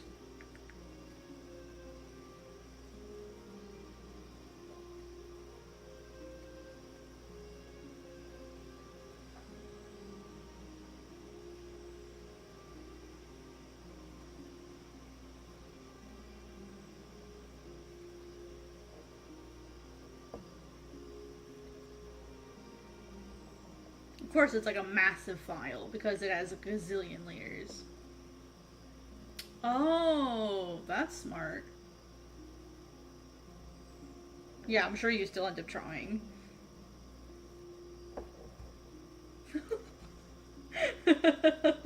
Okay, so I only organized them into art folder.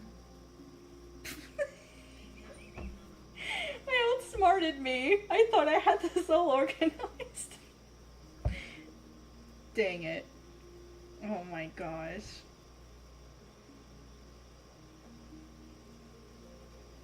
Looks like I strike again.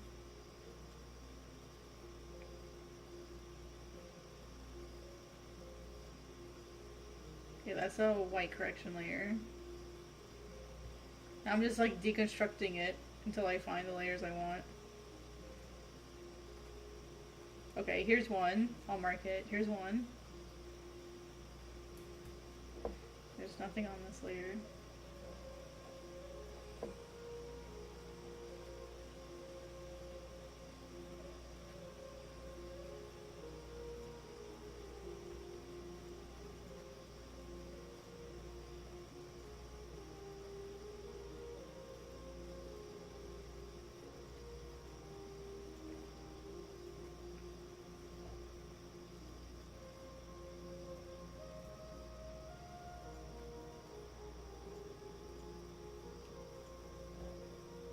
Alright, and what I'm going to do is I'm marking them all, and then I'll put them in their own folder after I'm done. And then I'll transfer only those.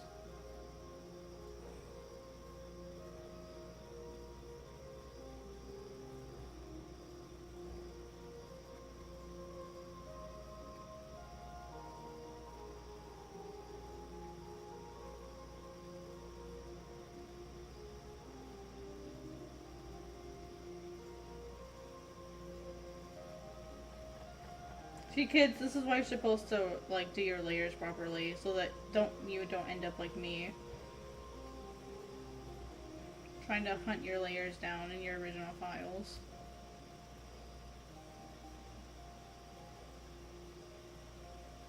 Okay, that's the main one I was looking for.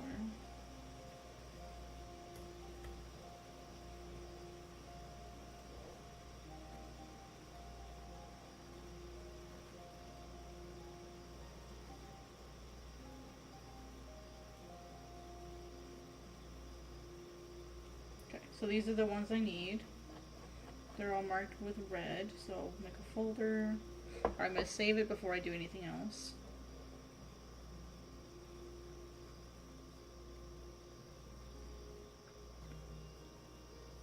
The reason why I have so many layers is I save them for transformation purposes, and then I just forget to merge them. So like, I'll have a single layer of line art, but as I go along, I like separate it from the main line art, like just to be able to edit and transform it easier, and then I forget to merge it. So that's why I have so many line art layers. Is I had every intention of merging them down. So I'm trying to break that habit now. It's really hard because I don't like having all of my line art on one layer. So it's a bad habit. It doesn't necessarily give me, oh shit. It doesn't necessarily give me anxiety, but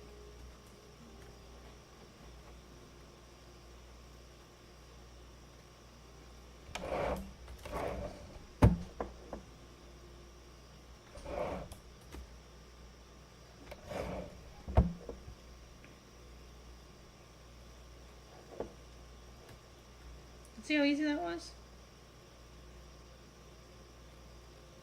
I just gotta make it the right size. Alright, good. Those are set to transform with.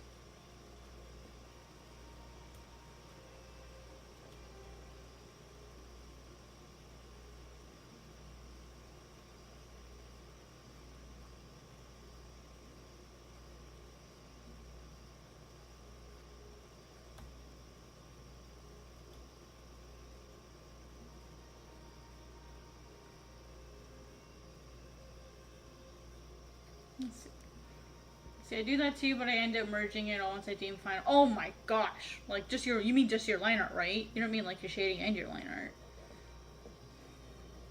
Don't scare me like that.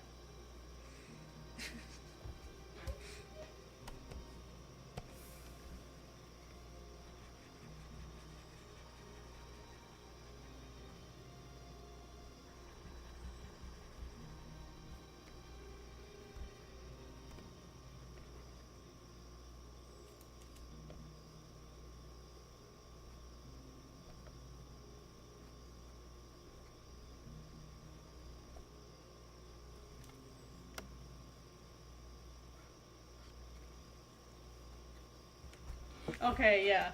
I'm trying to break the habit of me having to merge everything. I'm definitely trying to break that habit because that's a really bad habit that won't serve me in the future, especially if I have an editor. So I'm trying to break myself of that habit. Whoops, me knocking stuff over. But it's hard, like, I did that for so long. And you know what's super crazy is I'm still like a traditional drawer. So like you would think that I would be okay with one layer of inking. You would think. And that's what I'm trying to do, is I'm trying to just pretend I'm drawing on paper. So. That perfection syndrome I talk about?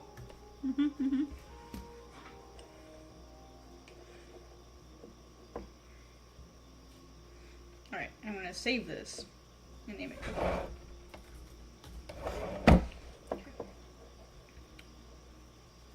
That way, I have it separated for the future if I ever need it again. I don't want to tell you how many layers I have in here, but you can get a hint by the fact that this one says 205.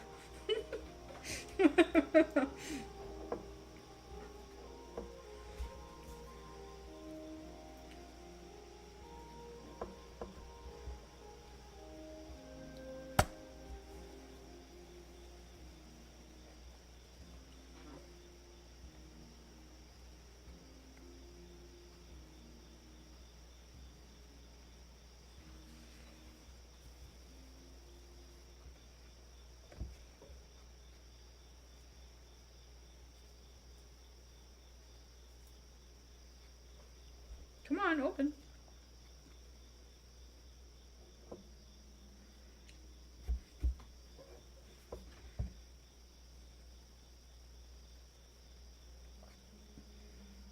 I mean, I also have to clean those layers up, but at least it won't be as hard. Oh wow, look! It's all in one layer already. Hot damn.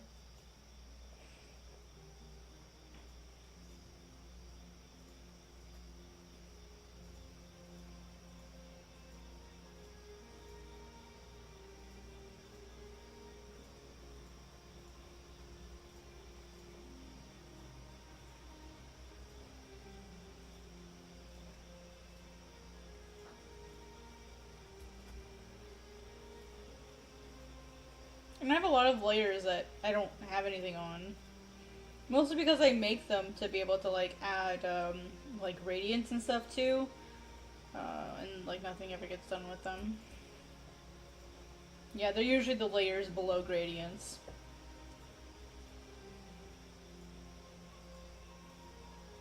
I just want the background layer, yo.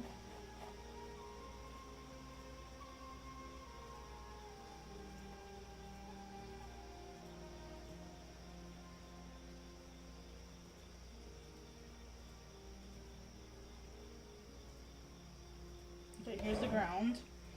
I need this one. Whoops. I need this one.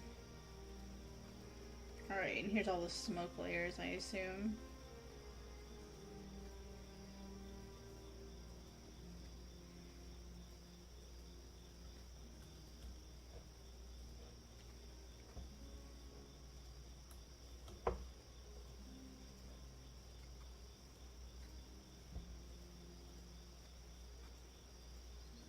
Okay, so here's all the ones that I need.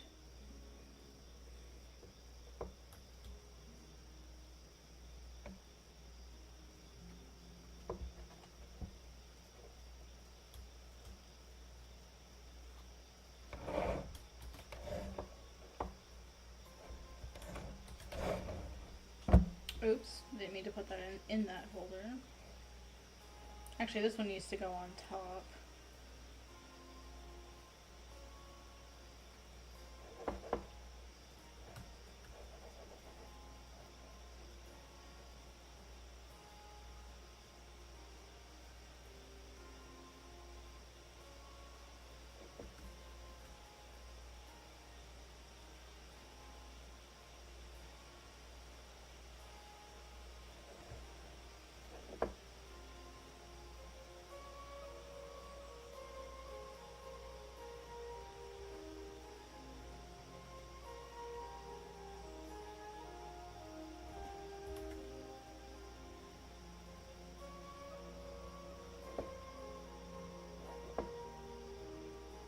Which layer is the, like, just white layer?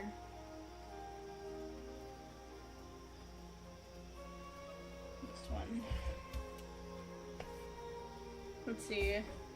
I had one a few weeks ago. I got up to 400 something. I didn't have that many layers in the file, but that's how many I created over the time of painting it. That's crazy. Yeah, Tatchet's the same way. Oh, Lychee, you don't know who Tatchet is. Let me show you their stuff. They go by Nuke Rooster now. Their stuff is amazing. They were my former roommate, and like, basically like my best buddy. Like, like we talk on Discord daily, basically. I'll send you our Insta.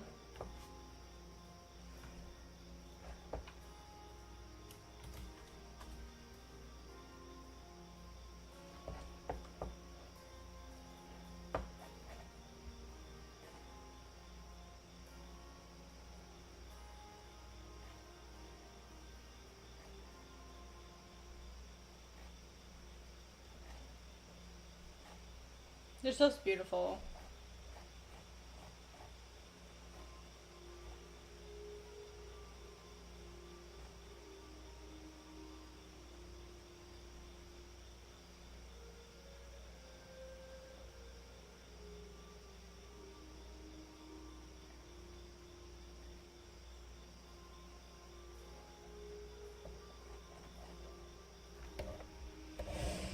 My friend. Dustin also. Dustin, where's yours?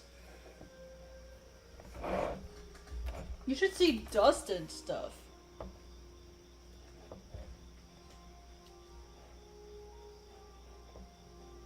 I don't even know how the hell you do this, Dustin. Still, I have no idea how you do this. Just like, damn. Dustin's basically like realism. It's okay. At least they'll be able to see your beautiful artwork.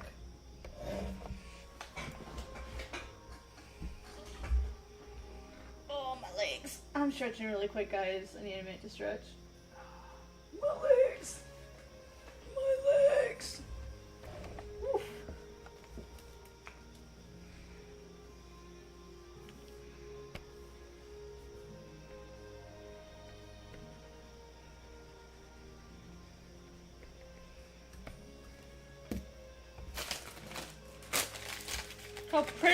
Look how pretty Coco is. He's not allowed to be this pretty. And Rock is so floofy.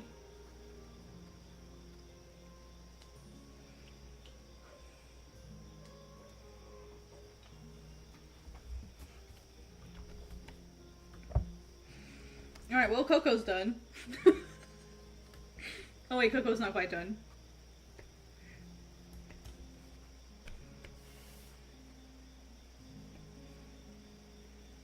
Yeah. Now it's done. It's gonna get lazy. There. I don't want to have to do all that shit.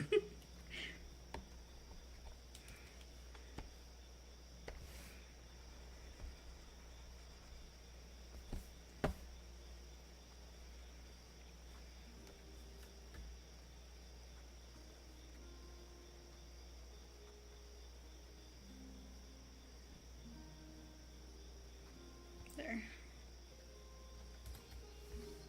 Wait a minute, there's a problem child here. There. Alright, now you still have to do like the little layers of Coco. He looks angry all the time. Coco's like, I am angry. What's your secret, Coco? I'm pissed off all the time and I hate everybody. Coco loses his ever-loving mind. I kinda wanted to just leave this goofy drawing of him in here.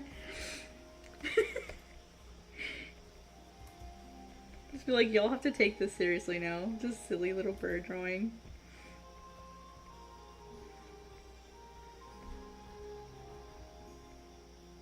Meep.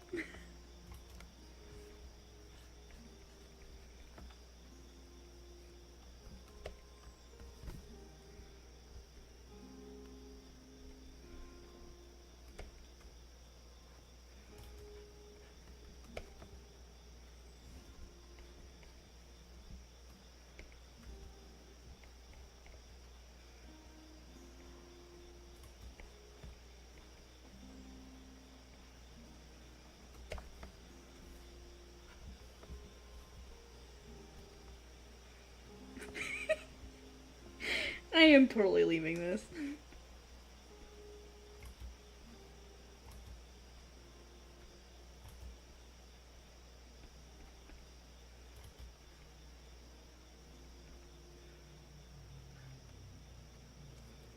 What the frick?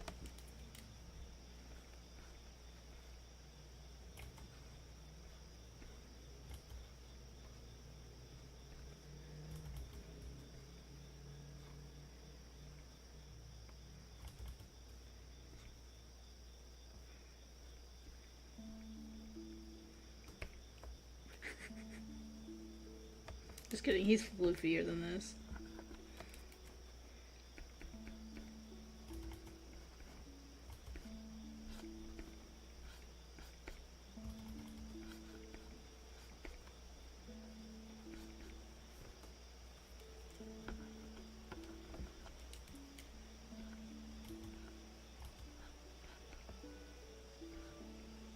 Got her big booty.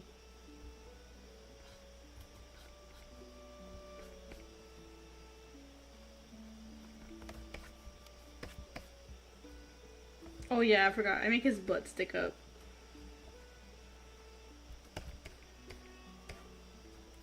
that's right. It doesn't go around the back anymore. I forgot I got rid of that.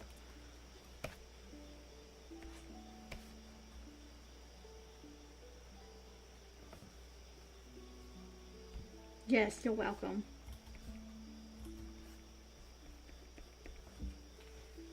I don't know if this looks actually... Well, you know what? It just goes under his fur. Okay, you know what? Like, we're gonna have to just not imagine what's sitting there.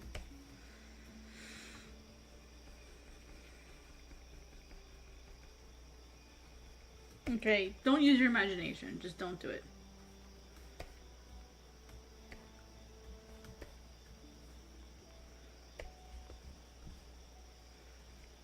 Sometimes there are things you don't ask the answers about. Like, you don't ask questions. Just accept the fact that it's there, and it's probably near his butt, but that's okay.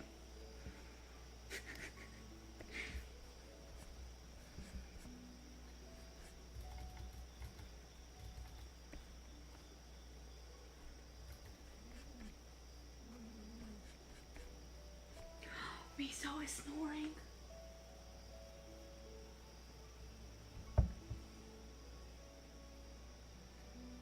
Oh my gosh. Okay, she stopped. She woke up. Damn. She was snoring. That was so cute. I actually have a video of Miso snoring. It's barely audible. Like, you have to turn your volume like all the way up to hear it, but she is in fact snoring.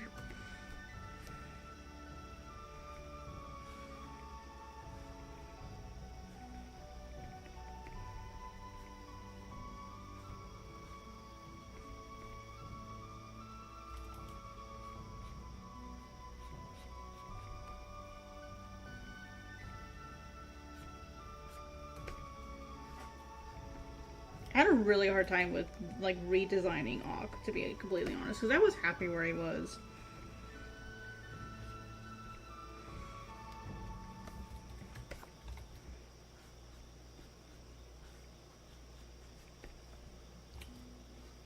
I've redrawn and designed him so many. Actually, he was the very first character I ever had for Godsbane. It all started with him.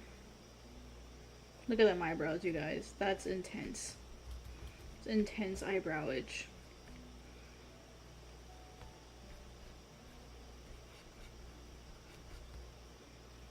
I kind of almost wanted him to feel like fox / hyena like, so that's why like I gave him this thing.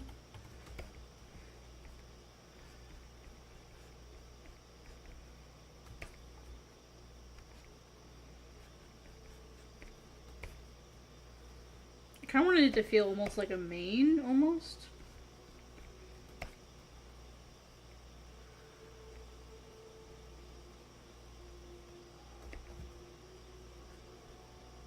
But also, like, one of the biggest things of feedback that I got from Viz was make it more fantasy. Like, push the fantasy elements. So I did.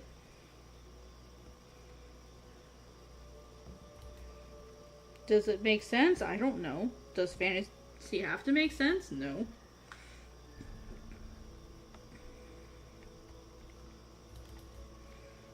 I was afraid I would make Auk look dumb. That's like my biggest fear. I don't want him to look dumb. I mean, he kind of is dumb, but not in like a derogatory way. Dumb. He's just not, he doesn't think things through.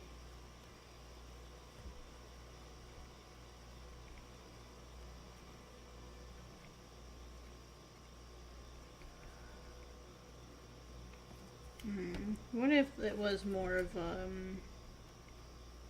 like that? Like a Shiba!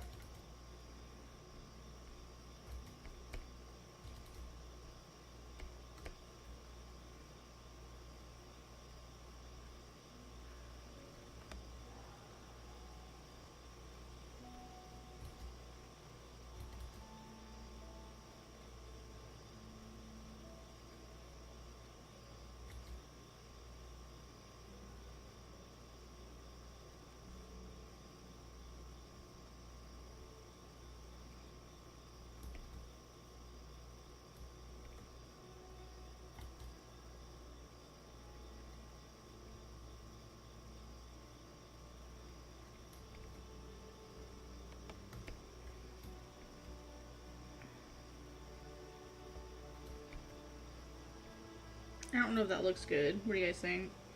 Almost looks like a deer nose.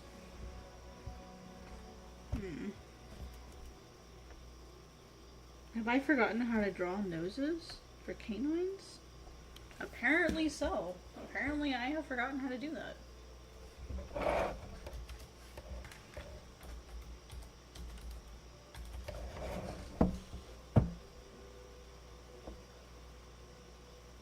Oh yeah!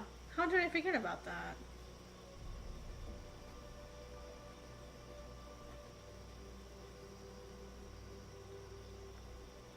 Oh, you know what I was doing? I was trying to make it more like Foo Dog-like rather than like actual fox nose. I think that's what I was doing.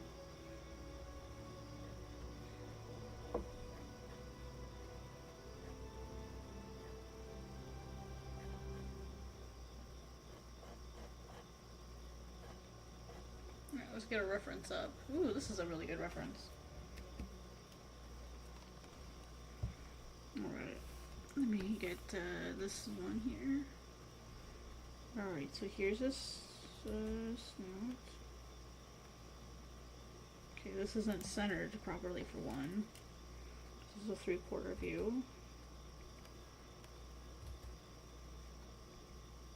Right, here's the middle, here's the top. Okay. Oh, it's basically like a mushroom.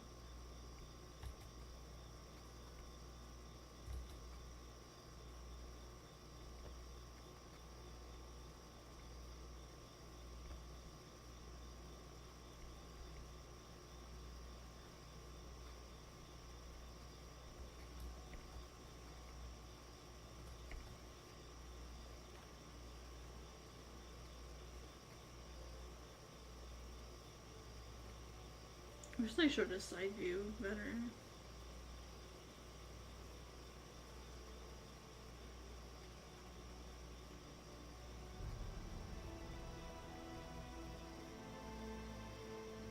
Alright, and then it goes back. So it's kind of like a shape from this side. This would go down like that, and go across. And then fill in a little bit up here.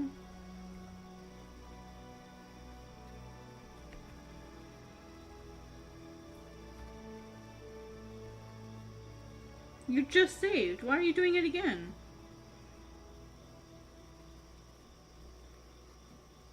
Ah, it's auto-saving. Sorry guys, give me 1 sec.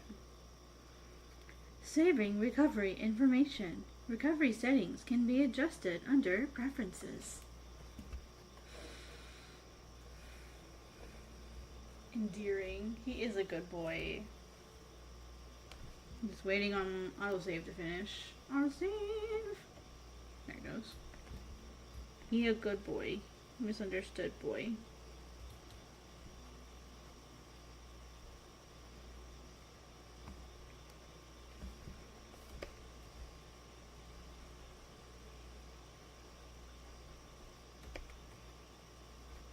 It still looks kind of like a deer nose, but that's okay.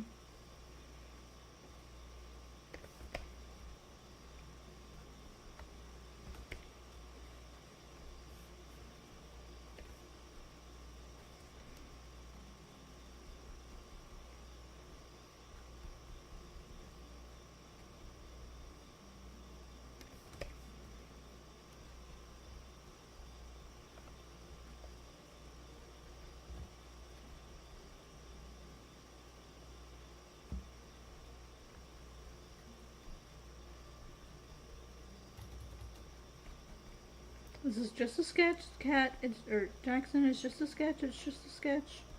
It's just a sketch. You don't have to go in and layer every single freaking thing of fur. Don't do it. Don't do it.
that's right. So incorporate this fur into the fire.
I need to like simplify things.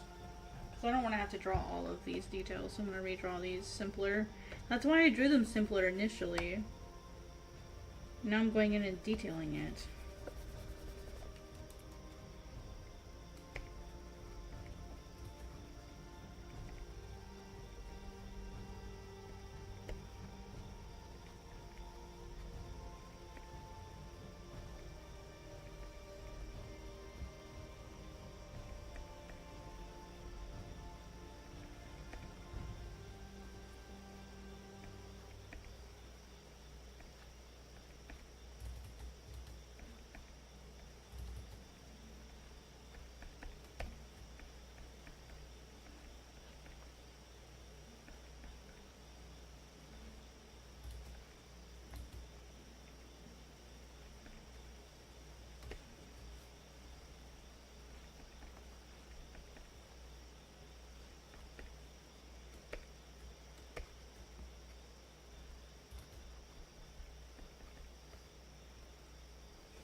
I want like his like stripings here to be like the most complicated part of him, to be honest. That's all I don't want anything else to be super complicated. I have enough to worry about.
The problem is now, like, these, like, he has dark fur and, like, light paw pads. Like, I have to separate them to some degree.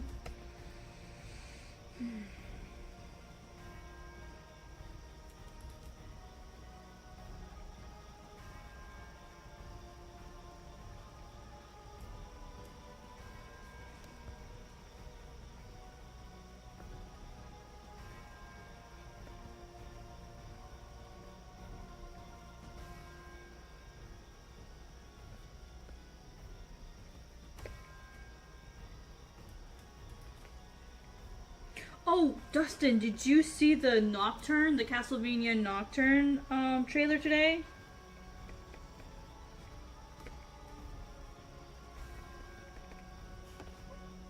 It looks so good.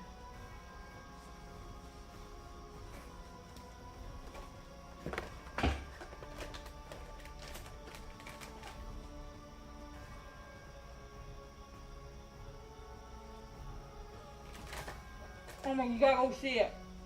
They released it today. Here, I'll save you the trouble and I'll grab you the link. Because I have it, I retweeted it.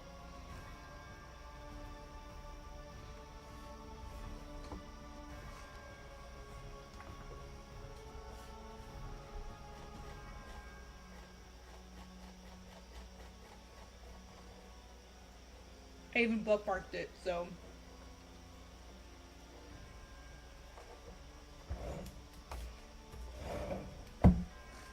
Y'all, please go watch it.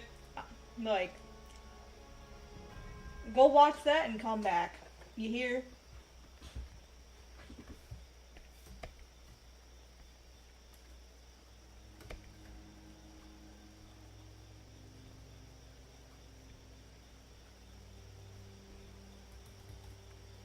I didn't do something right.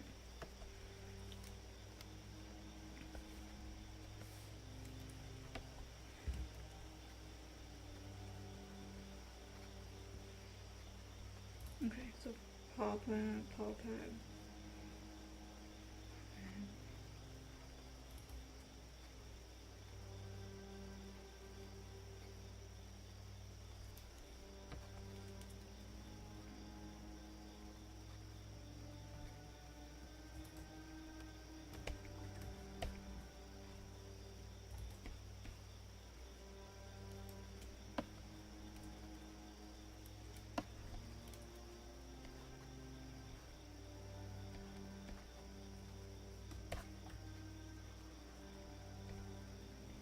It looks so good.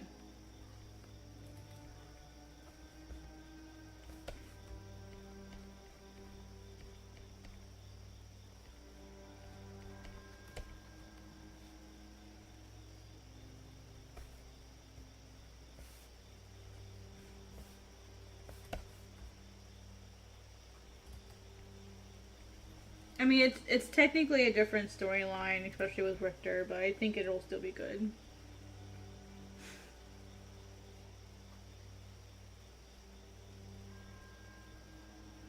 Don't hurt my feelings now. I knew you were.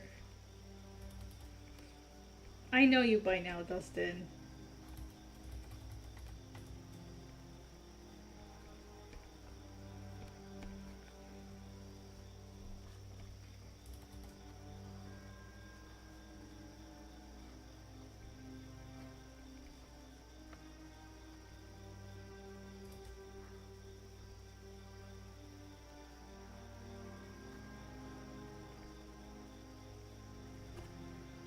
I can't wait. I'm so excited.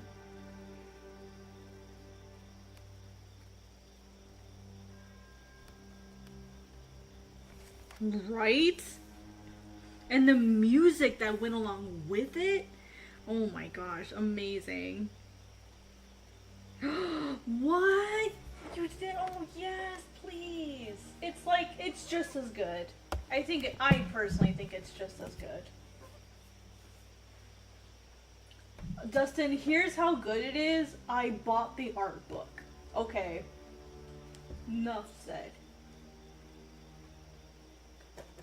And what's so good about the art book is it has layouts and backgrounds in it. like detailed drawings and paintings of tons of different backgrounds that they used. Sure, it is like a lot of character art, but this one actually included layouts and backgrounds, as well as a ton of the storyboards in the art book.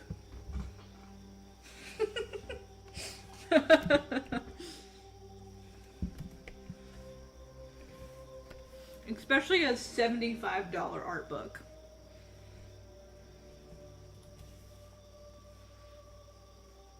Yes. That was what sold me on it. Like, I'm just gonna warn you though, like, it's a pretty adult show. Like there's like essay in it, that's all I'm gonna tell you. Like, it's pretty adult.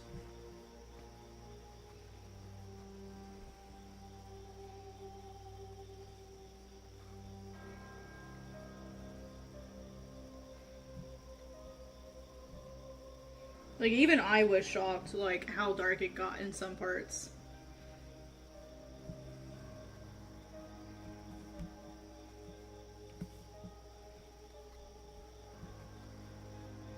Oh yeah, I forgot I was giving him really long claws and stuff.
This isn't right.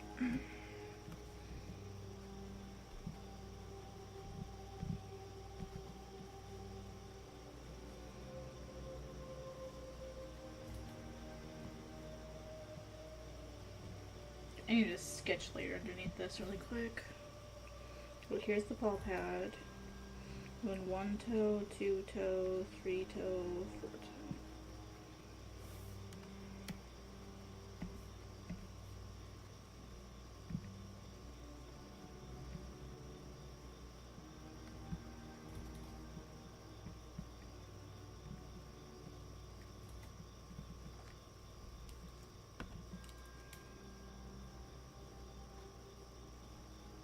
Okay. Have a good night. I'll probably go ahead and end the stream here too, since everyone's kind of headed off to bed. I'll probably go ahead and stop as well. Plus, it is after midnight, and I have to I have to be in bed in 45 minutes. So I'll go ahead and stop here too. So thank you for coming, Dustin. I appreciate it. Thank you everyone for stopping by, checking out my stream. It was super fun. Let me actually show you guys the progress that I made on Coco. Oof, bad more pattern. So here's the progress that I made so far with Ak. He is kind of hyena looking, isn't he? So I've got some more detail I gotta do with him. He actually has 2 tails. That's why he looks the way that he does. He actually has 2 tails.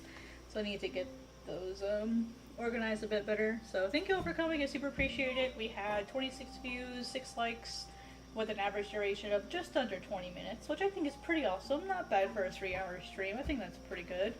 That's about what, like ninth, ninth, yeah, about 10%, you know, per person. So I'm pretty happy with that. So anyway, I'm gonna take off. I'm gonna, you know, maybe work on this just a little bit more and then head off to bed.